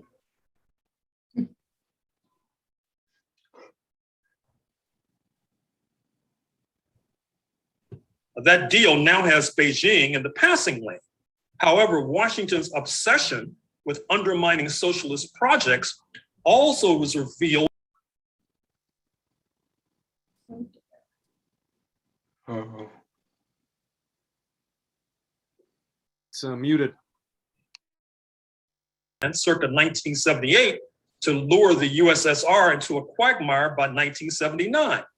That deal also worked insofar as it contributed to the collapse of the Soviet Union by 1991. Time will tell if, like the deal with China, US imperialism thought it was using this Asian giant, but actually the reverse was true. And time will tell if the United States thought it was using religious zealots, but in fact, per the musings of Mr. Haqqani, now a minister in the government in Kabul, Afghanistan, the United States was actually perhaps laying the groundwork for the construction of a global or even a regional caliphate. In any event, the crowning glory for London comes in 1591, when it allies with Muslim Morocco to destabilize the Songhai Empire in today's Mali, a potent political organ in a war which ricocheted westward and southward, softening up a good deal of Africa as far south as today's Nigeria for the benefit of the onrushing African slave trade, which not only built enormous wealth in North America, but also propelled the simultaneous dispossession of not just the indigenous from the Atlantic to the Pacific, but the population of Mexican origin in the Southwest and West as well. In other words, over the past 500 years, there was a four-cornered struggle in Europe, Africa, and North and South America, not to mention the Caribbean, that lurched from religion as the axis of society per Spain to, quote, race per England. The latter served to disrupt the former, and its revolting spawn, now headquartered in Washington, finished off the Spanish project of religious sectarianism in Florida about 200 years ago, in Texas about 185 years ago, and in Cuba and the Philippines about 120 years ago. The race project, in turn, was disrupted by the Haitian Revolution, 1791 to 1804, which ignited a general crisis of the entire slave system that can only be resolved with its collapse, which it proceeded to do in the spawn of London, speaking of the slave South by 1865. This gives rise to an accelerated class project marked by a struggle for the 8-hour day and organizing unions, which gives rise to a socialist project that birthed the Bolshevik Revolution of 1917, which in turn besieges the legacy of slavery by dint of the Scottsboro case of the 1930s, which I wrote a slim book about a few years back, that put Jim Crow and South African apartheid both on a glide path towards diminution. However, as suggested a few moments ago, the class project has been in retreat of late, and unsurprisingly, we have the recrudescence of the race project as reflected in the tidal wave of police killings capped by that of George Floyd in May 2020, and horrid life outcomes that continued to beset the population of African descent in North America. This recrudescence is also reflected in the recent articulated view of a major candidate for governor of California who suggested that reparations for slavery should be considered, i.e. reparations for slave owners whose property was seized post-1865 without compensation. Of course, he and many others in this country are adamantly opposed to reparations to the descendants of the enslaved, and as Hannah Jones has sought to suggest, the terrible life outcomes of slave descendants are directly tied to this peculiar institution of slavery.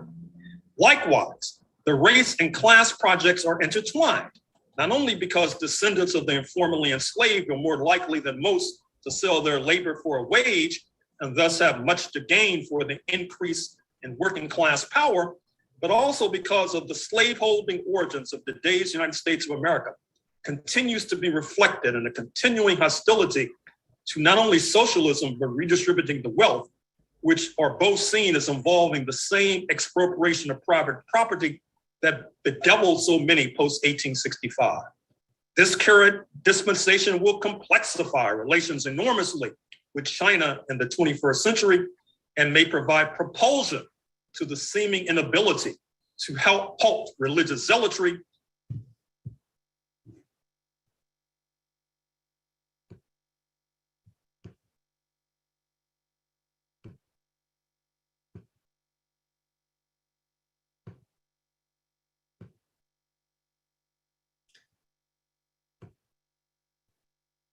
We appear to have a tech issue on this video.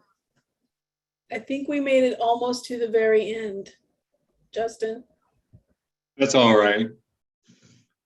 So actually, it was remarkable, fortuitous timing, because Gerald Horne ends on religious zealotry, which takes us to our next American Book Award winner, Robert Jones' White Too Long, The Legacy of White Supremacy in American Christianity. And I assure you that was not a conspiracy or planned on our part. Robert, not to be confused with Bob Jones, but nicknamed Robbie Jones, begins his book with this quote: "I will flatly say that the bulk of this country's white population impresses me, and has so impressed me for a very long time, as being beyond any conceivable hope of moral rehabilitation. They have been white, if I may so put it, too long." James Baldwin, The New York Times, February 2nd, 1968. And I hope we were paying attention to Gerald's masterful, basically his history lesson that he just gave us of the past 500 years. And we're seeing the intersection, the sordid marriage of religious and racial chauvinism, some of the ugly birth parents of this country, whose vision of an American dream has made a nightmare for the rest of us. Now, Robbie Jones is the founder of PRRI, Public Religion Research Institute, which is a fantastic research institute at the intersection of politics, culture, and religion that we rely upon to understand the views and opinions of religious communities in America. Now, he could have tackled this subject with his keen academic eye, but he goes a step further, because Robbie, as you'll learn in this book, is a product of Southern Baptists. He knows the hymns. He knows Bible and verse. He's gone to the church. He's been trained in it.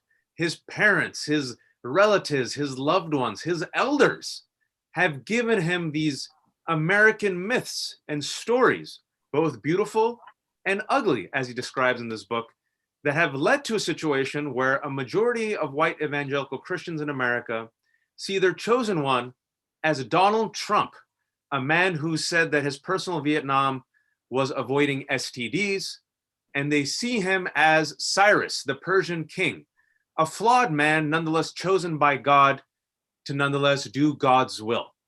And so you see that a white evangelical Christianity that says they follow in the footsteps of Jesus.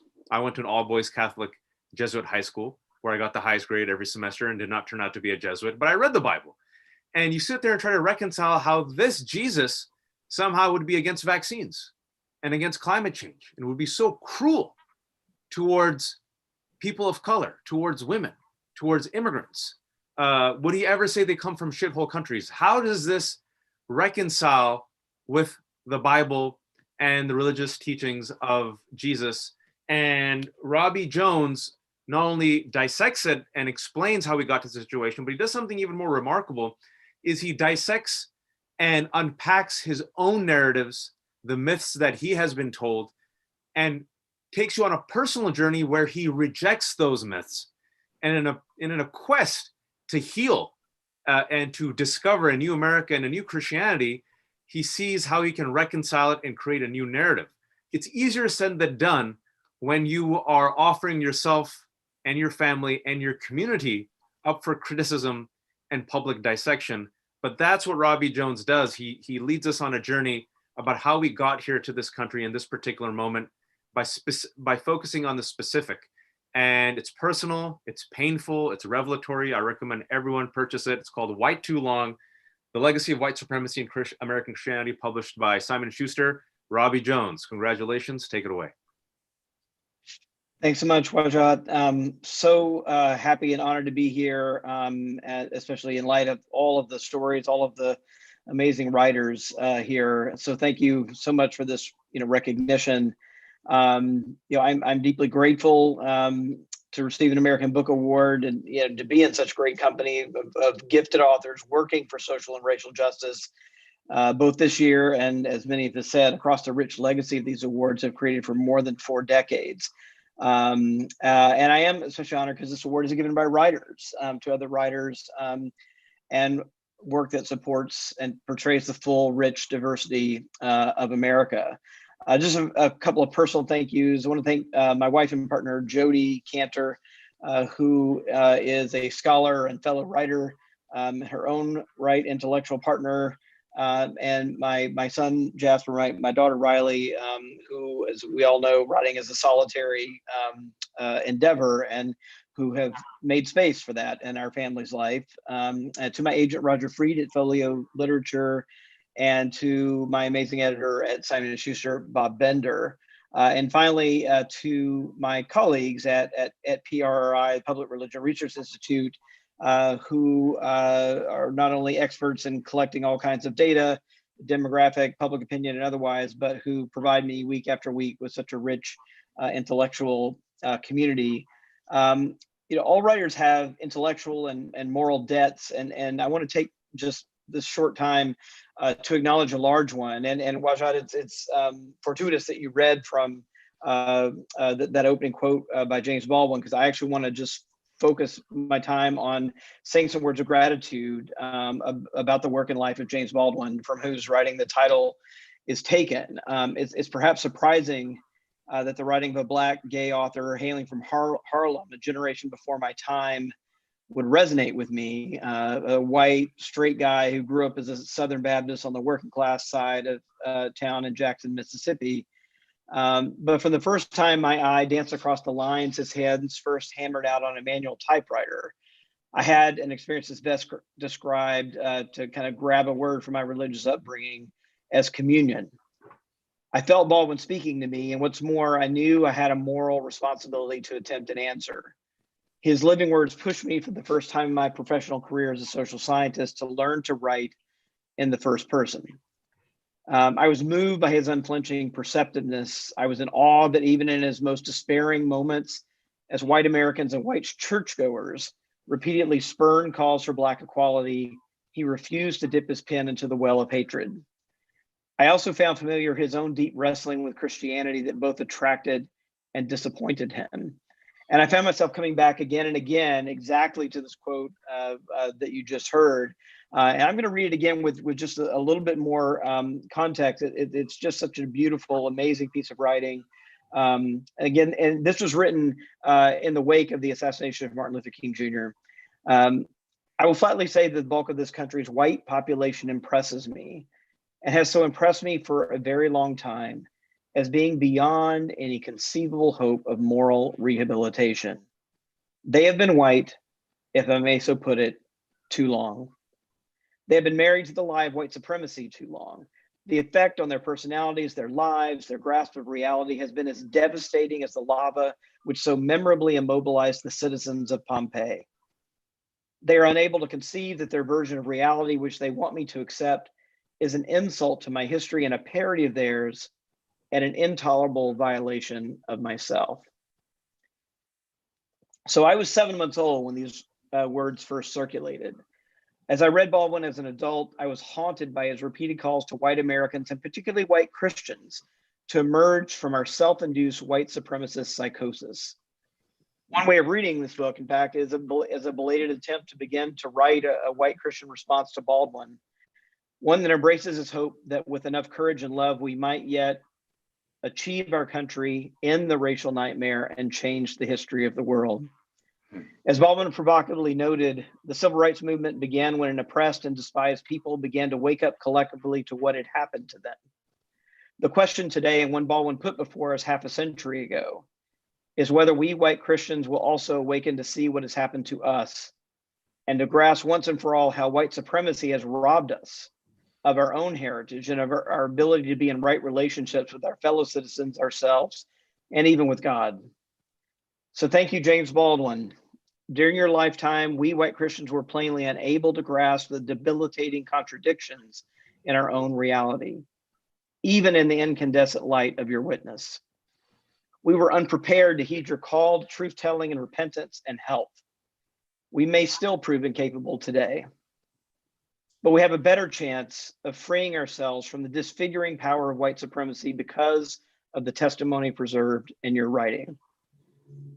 And as we're celebrating writing today, this really is the power, the magic really of writing, that it can transport experience and ideas across the distances of time and culture, that can hold an image in the looking glass until we're able to see it, that it can preserve a seed until there's soil to receive it, and bearing fruit, sustain us in our time of need.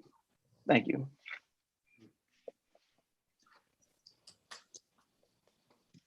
Thank you so much, Robert Jones. In recent years, particularly over the last couple of decades in the San Francisco Bay Area, we have seen a tremendous influx of people migrating from the 5 boroughs of New York, many of whom have bizarrely attempted to declare the Bay Area not only theirs, but a new borough of New York. And as we all know, there's no truth to this. And one can only imagine if some brothers and sisters from Oakland were to land in any one of these boroughs and start popping yang like that. So it is a great medicinal truth-telling mission that Judy Juanita has been on for such a long time, and telling it like it is in the tradition of the blues, of spirituals, of jazz, of the great creations of the African-American culture. And indeed, she writes with authority of feeling, an undeniable sense of reality. And it is, even in her title, something of a tonic for those of us in the Bay Area. Manhattan, my ass, you're in Oakland. So we are very pleased to be able to bring this book, the American Book Award. And before bringing Judy Juanita to help celebrate and accept the award, I'll read just a few words from Ishmael Reed, who was hoping to be with us today, but unfortunately had a separate obligation. Oakland can't get no respect. The towns surrounding it don't want to be associated with it. Judy Juanita even points to sections of Oakland that don't wish to be associated with it. Blacks are profiled in the Rockridge section of Oakland. Which Juanita calls pretend Berkeley. Berkeley is the whitest city in Contra Costa County, regardless of its radical reputation. A city where one might be profiled even at cultural institutions. Both Juanita and I were profiled at the Berkeley Repertory Theater. In her book, Manhattan, My Ass, You're in Oakland, Juanita gives the history of Oakland before the expulsion of Blacks from the city by the Banks, the police, and Jerry Brown. With the invasion of the city by millennials, will Oakland become Berkeley? Not if Judy Juanita has anything to do about it. Juanita stands up for a city that is more than a place where surrounding cities dump their trash. Words of Ishmael Reed. And again, it's a great pleasure to welcome Judy Juanita to the ceremony and honor her Manhattan, My Ass, You're in Oakland with the American Book Award. Judy, thank you so much for joining us today and being generous with your time. Oh, you're muted there. Muted, Judy, we can't hear you. Unmute.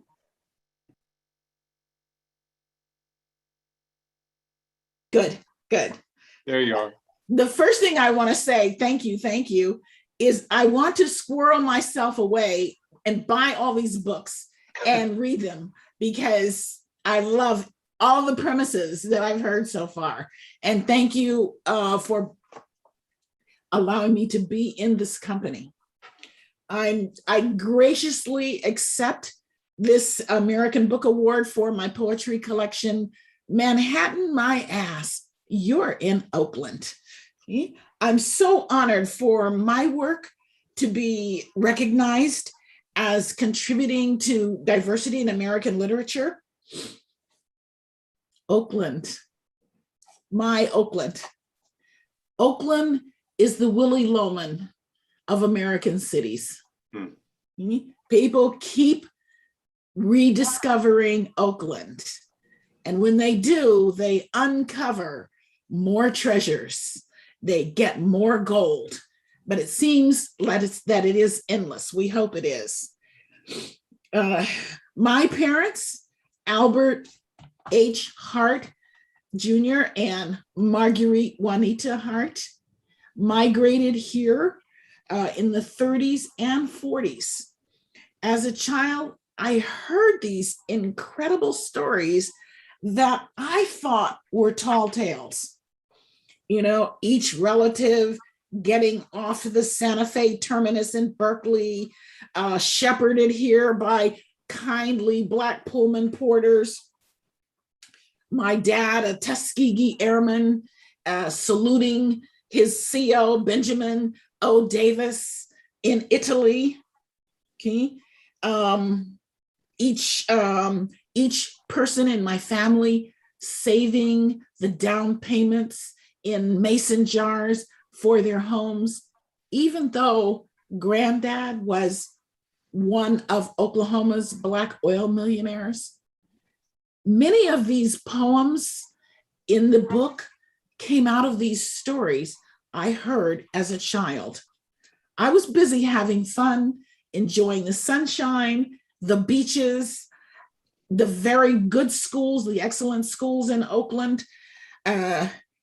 So I didn't really feel the impact of what my parents felt until I got a little older. I, in my late teens, became a Black activist, and some people know here that I was a member of the Black Panther Party, and for a time I was an editor-in-chief of the Black Panther newspaper. But I left here as a Black activist and a Black Panther. I lived in New Jersey, what some of us call living in exile, when we moved away from the Bay Area and the radical aftermath of the 60s.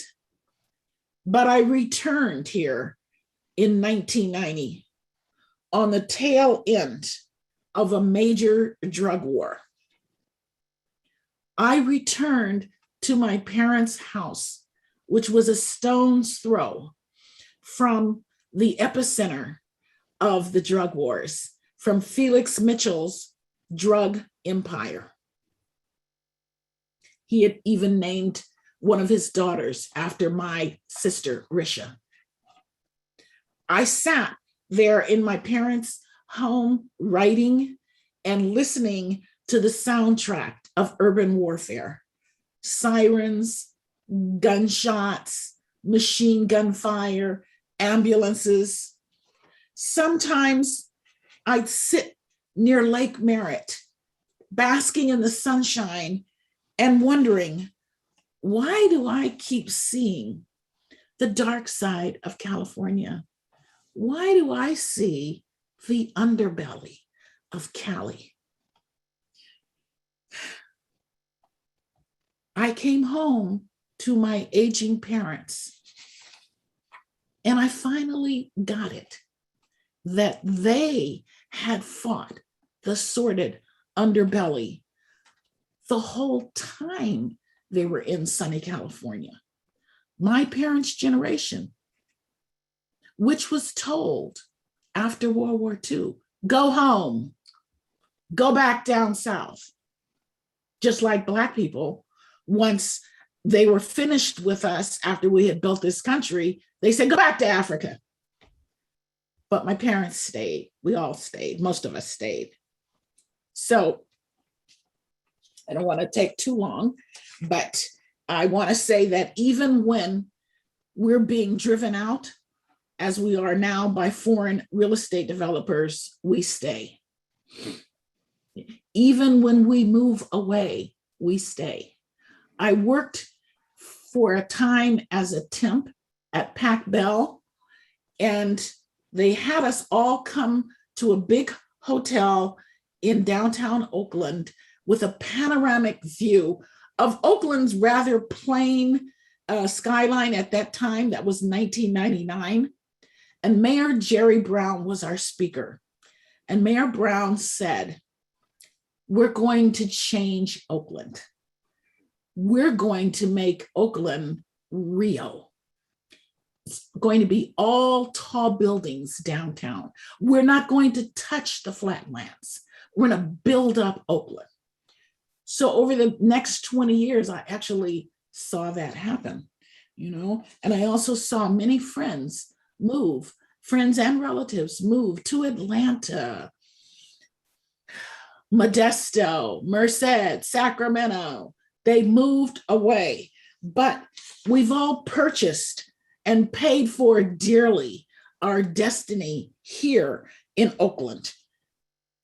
So I want to thank the Before Columbus Foundation, and particularly the guy we call Uncle Ish, Ishmael Reed, for believing in Oakland, for saluting our humanity, our poetry, our sonnets, our street sonnets. And I also have to thank, of course, I thank my parents. I think I've done that, and my family members.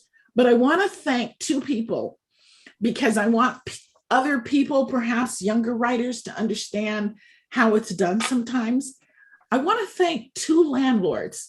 One, Mr. Pitsalis in Ridgewood, New Jersey, where I lived very cheaply for 9 years in a very posh suburb called Ridgewood, New Jersey.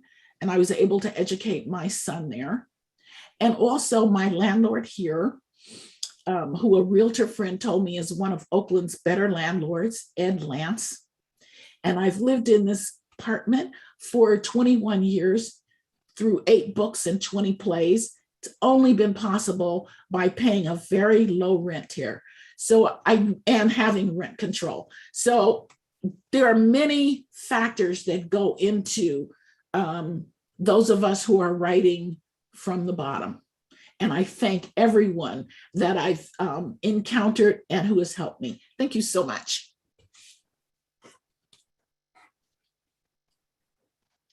Thank you so much, Judy, Juanita.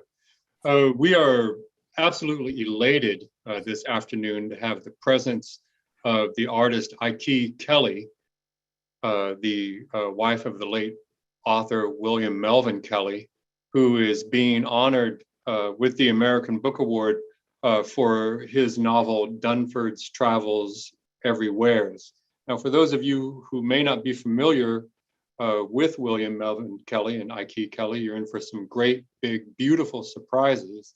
William Melvin Kelly, to be sure, one of the most innovative and exciting authors in the history of our language. And I'll go ahead and read directly from the citation, which appears at beforecolumbus.com. The opportunity to honor William Melvin Kelly with the American Book Award is indeed a great privilege. Before Columbus Foundation is elated to welcome his work back into print, thanks to Anchor Books, and it is a unique thrill to see Dunford's Travels Everywhere now illustrated in its new edition by Ike Kelly, who joins us this afternoon, whom we also honor with this year's award. The majesty of William Melvin Kelly's vital contribution to international letters remains urgent and cosmic in scope. It is a unifying embrace. The panorama of human experience embodied in the mythologies that we all share here in the Americas and throughout the world is unique in his work. Its propulsive momentum, its extraordinary sensuality, its syncopation and invention of imagination is unparalleled, really. And as Marcel Duchamp had said many decades ago, the history of art is often the history of belated dates. And so I hope that all of you will join me, not only in honoring William Melvin Kelly, but in understanding that many of the greatest writers are to be returned to be cherished, to be honored as we are honoring William Melvin Kelly today. And again, it's a great pleasure to welcome Ike Kelly here to accept the American Book Award for Dunford's Travels Everywhere, again, which she illustrated. And again, thank you, Ike, for being with us and being generous with your time and honoring the great William Melvin Kelly as well. Okay, thank you so much, Justin. That was just amazing. Thank you. And I would like to sincerely and deeply thank Before Columbus Foundation for existing and for the American Book Award. I want to thank Ishmael Reed, especially Ishmael, whose support of Kelly's work has meant more than words can say. Thank you, Ishmael. This award is a profoundly meaningful recognition of Dunford's Travels Everywhere's Kelly's work of eccentric, sardonic, ironic genius, inspired by James Joyce's quote, "My soul frets in the shadow of his language." Willie invented his own language in Dunford's Travels Everywhere's, and I could make it visual. We worked together like Billie Holiday and Lester Young, improvising and riffing and swinging. Dunford's moves like jazz, always improvising on themes, on the spoken word rhythms of our people, and on what you see and on what you think you see.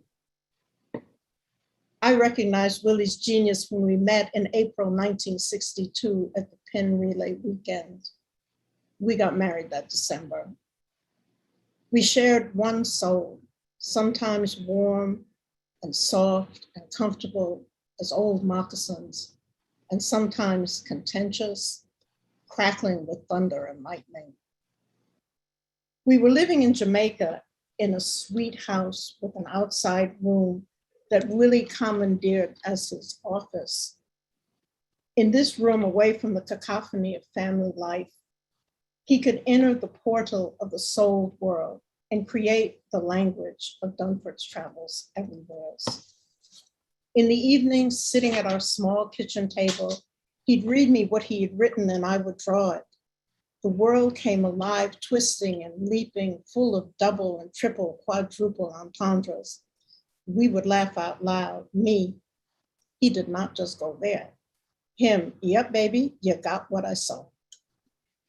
He especially liked my vision of his women, that I got the essence of his love for them, for us, for all of us. His Afro'd Malma, mi alma, my soul. It has taken a long time to unite this written and visual art, 52 years to be exact. We had to wait with excruciating patience for technology to be able to scan the drawings, to send them on the internet, for one daughter to grow up and become a graphic designer. And here it is now, the way we saw it, the way we wanted it to exist. I know Willie is well pleased by this award, looking down from heaven, reclining on a cloud of pure ganja. I want to acknowledge our team at this point, our team at William Morris Endeavor, particularly Tracy Fisher, for getting this book republished with the illustrations the way we wanted it to be, with the covers that we wanted, and the publisher at Penguin Random House, Luann Walther. From the depths of our shared soul, Willie and I want to say again, with gratitude and humility, thank you. Thank you. Beautiful. Thank you.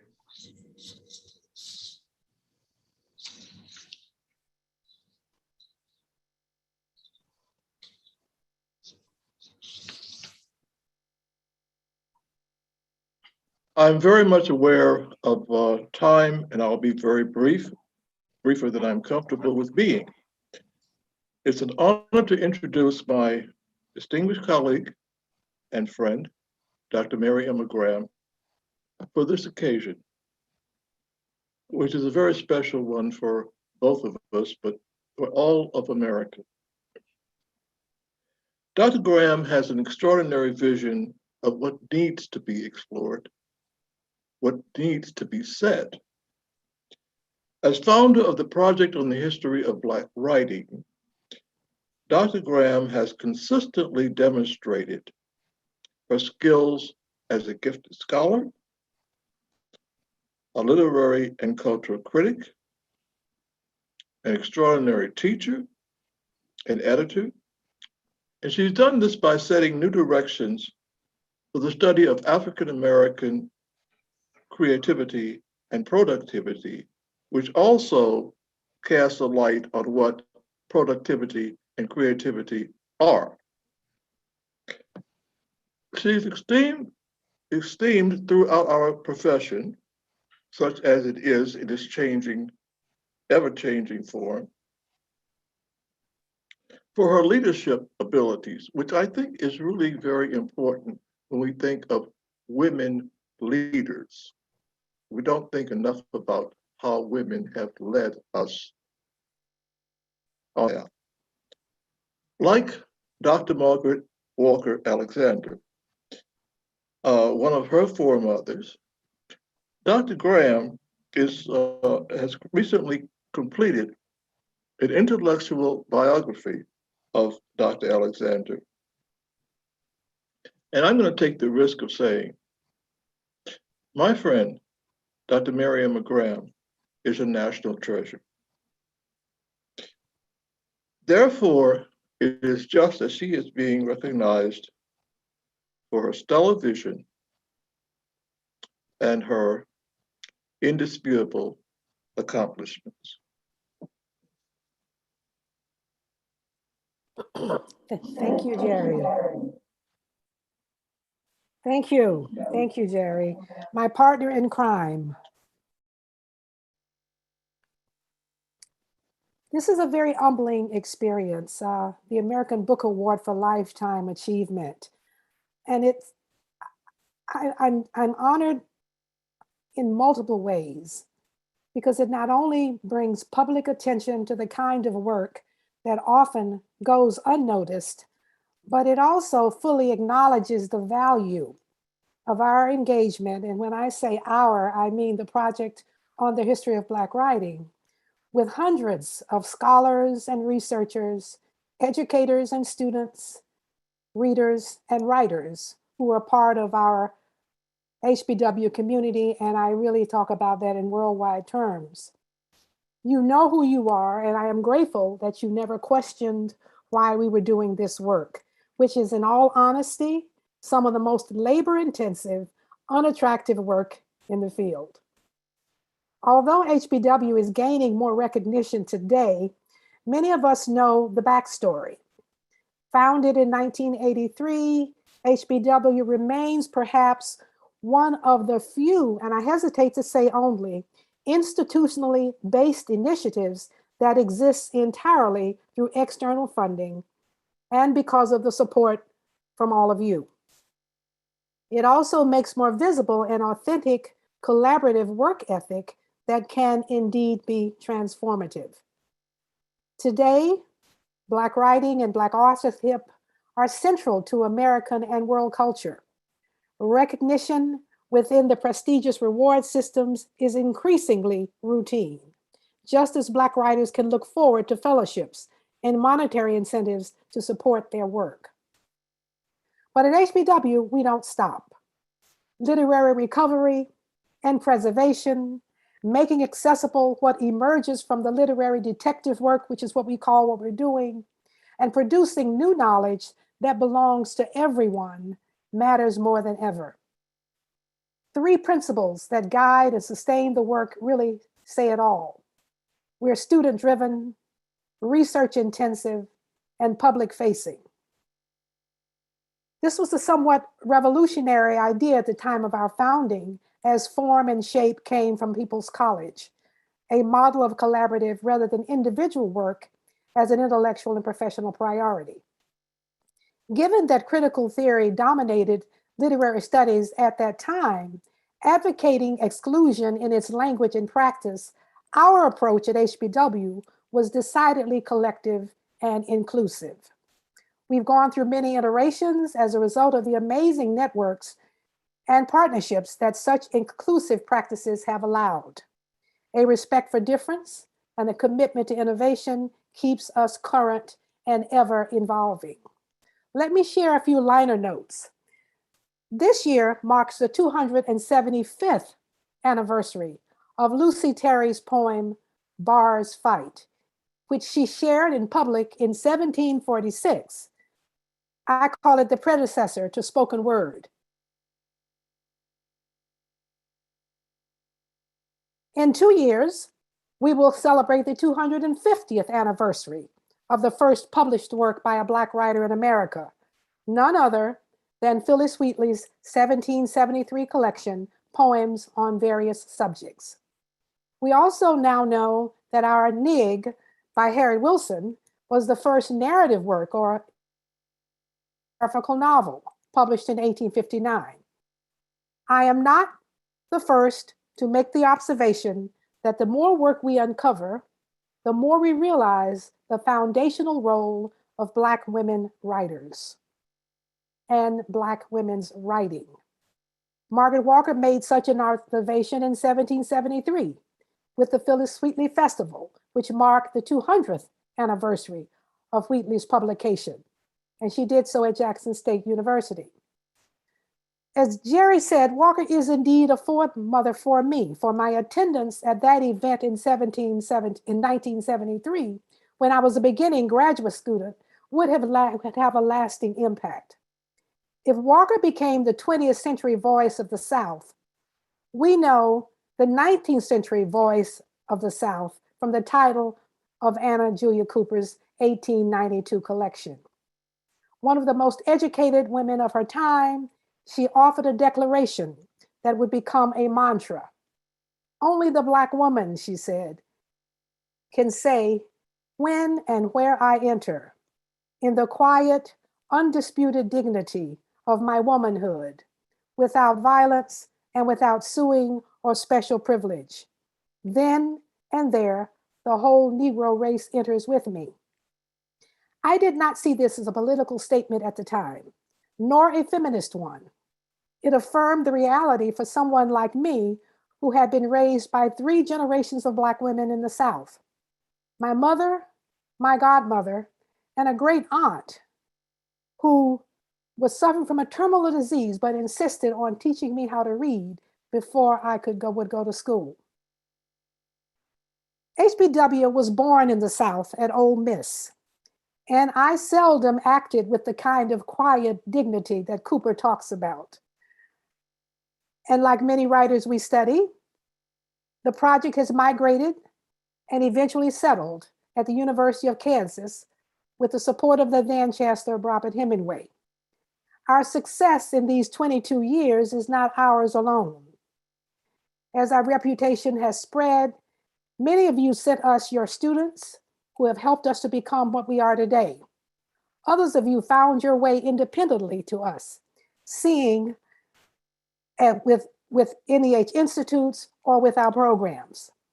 Still others found HBW an alternative space where you could come into your own with support and guidance without falling victim to an often elitist academy that forced you into a particular mold.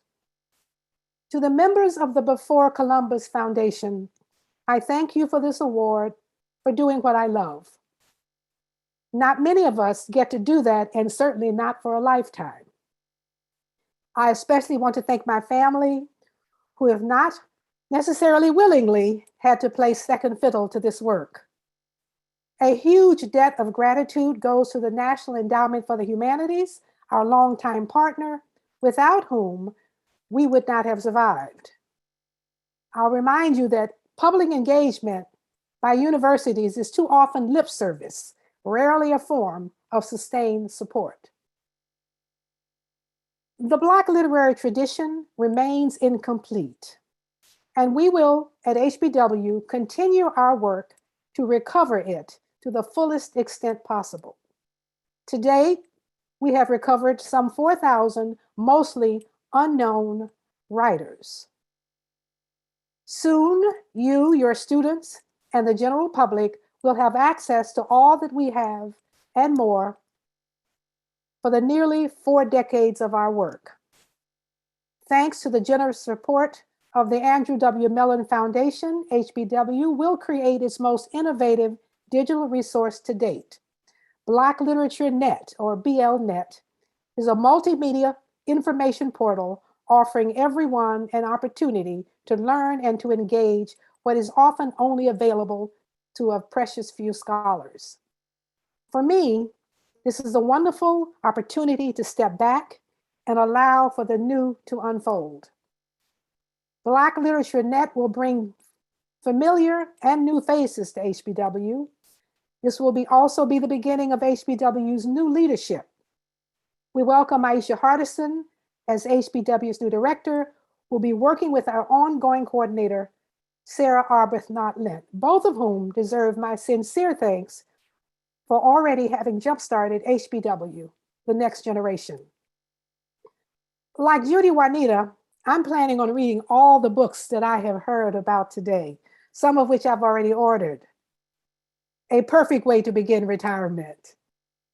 Thank you again for this rare opportunity for the Project on the History of Black Writing to intersect with writers of such power and reminding us why it is so important to continue our work of preserving and protecting all forms of written literacy and the traditions through which we come to life and find meaning in language. Thank you.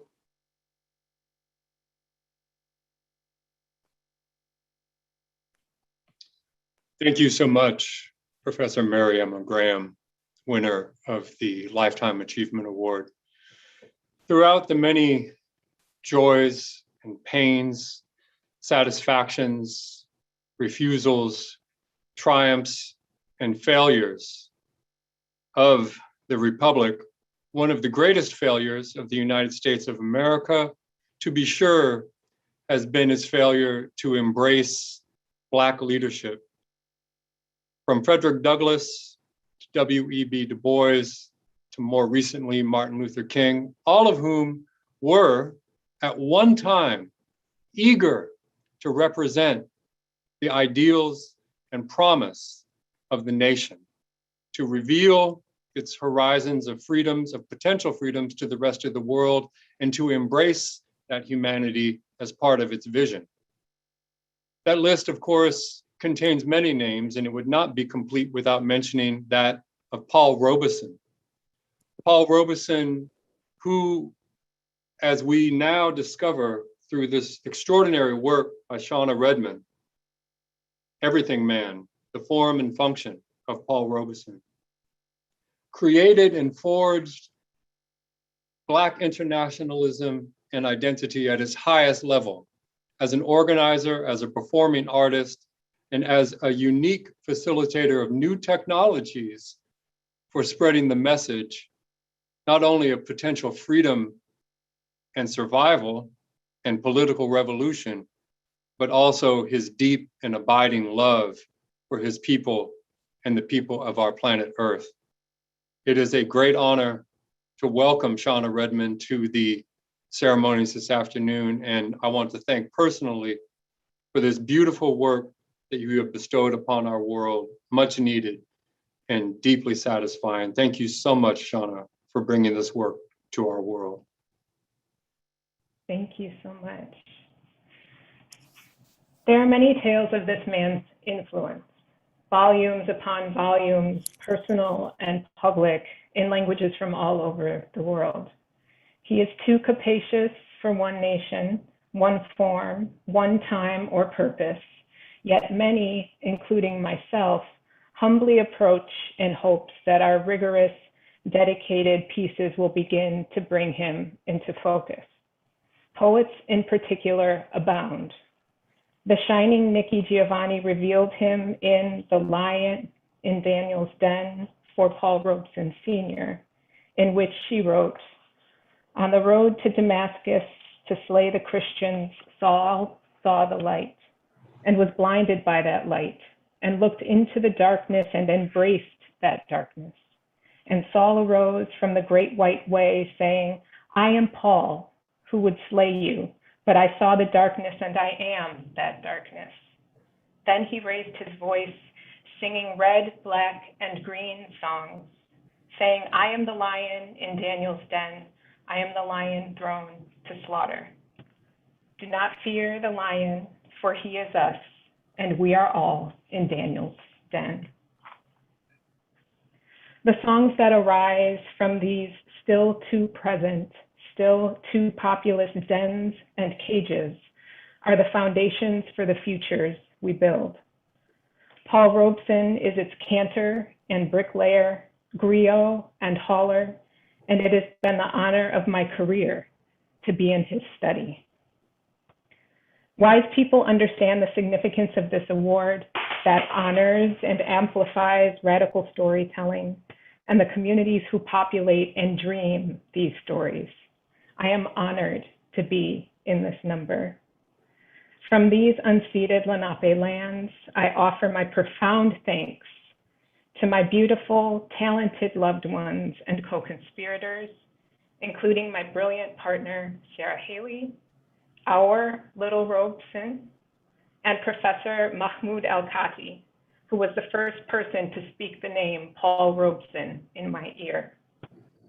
Thank you to the multiply cited founders of the Before Columbus Foundation, its distinguished board, the ever dedicated and thoughtful chairman of the board, Justin Damong, the Lowenfelds, for whom this award is named and who lived courageous lives in subversive writing, my editor at Duke, Ken Wissaker, who never questioned what or why, and to my fellow awardees and those before who inspire and challenge me to think and write better and more. I raise a glass and offer my deep appreciation to you all. And thanks eternally to the thinkers, artists, abolitionists, and movement people who make our stories possible and resonant, not least of them, the everything man, Paul Robeson.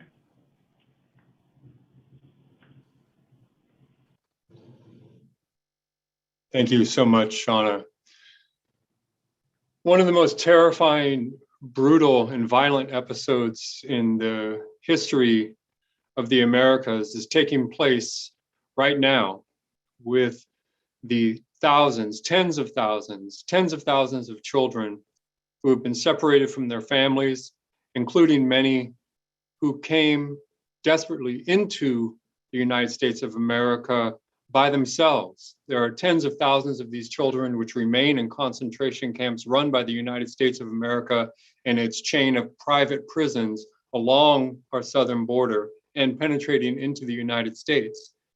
This fact of our daily life, as we understand through the work of Gerald Horne, whom we honored earlier, is in fact many, many centuries old. Very few in the United States government continue to apply any sort of attention to this issue. Indeed, many have continued to obfuscate it. And the late Elijah Cummings was one of the very few in the Congress who stood up to make it very clear that this should be something that is an urgent part of our public political life to bring an end to this abuse and this violence and this terror. Fewer still among the mainstream of corporate news media have paid any real abiding attention to this issue. And one of the very, very few is the winner of our anti-censorship award this year. His name is Jacob Soberoff, and he wrote the book Separated: Inside an American Tragedy. Again, the anti-censorship award going to Jacob Soberoff for his noble and powerful work, Separated: Inside an American Tragedy.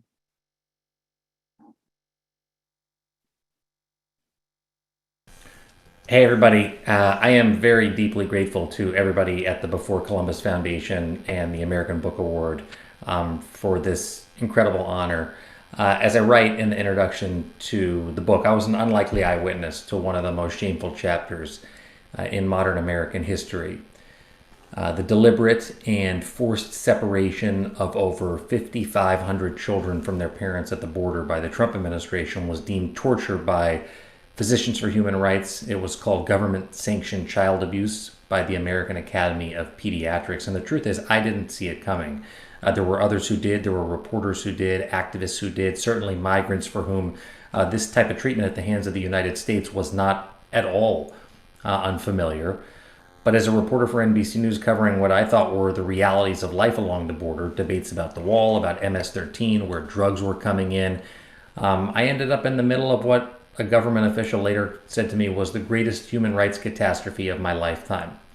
And all I could do, whether it was in that 250,000 square foot former Walmart or the epicenter of the separation policy in McAllen, Texas, they called it Ursula, was to walk outside after seeing what I saw and hold up a mirror, to paraphrase Walter Cronkite. And that's why, in particular, being recognized with this anti-censorship award is very meaningful to me. There was no original video allowed in that facility by any of the media to show the realities of life for separated kids. There were no still photographs. There was just us, and there were 10 or more of us at each of those locations walking up to show that the gaslighting by the Trump administration was not to be believed. Today, this story isn't over. There are still hundreds of families who are separated. They're still enduring the trauma that will stick with them for a lifetime. And the Biden administration has promised to reunite every last one. When he was running for president, Joe Biden called this policy criminal.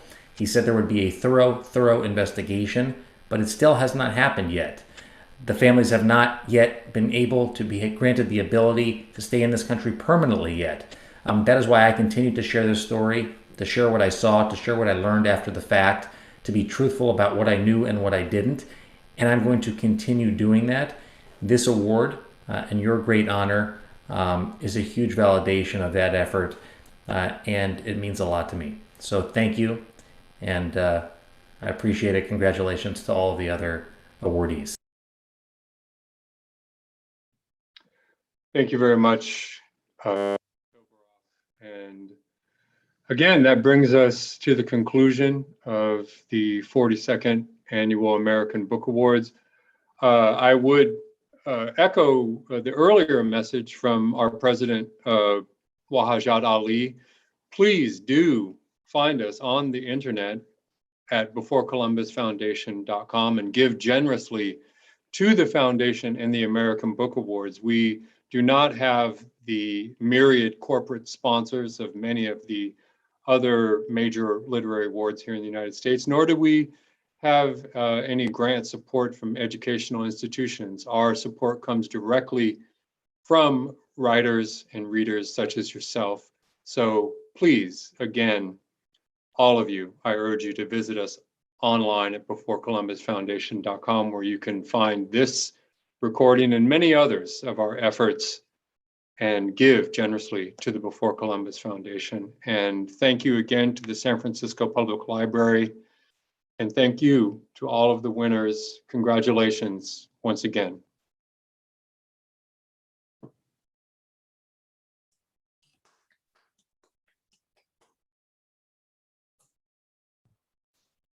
Justin, award winners, we thank you very much.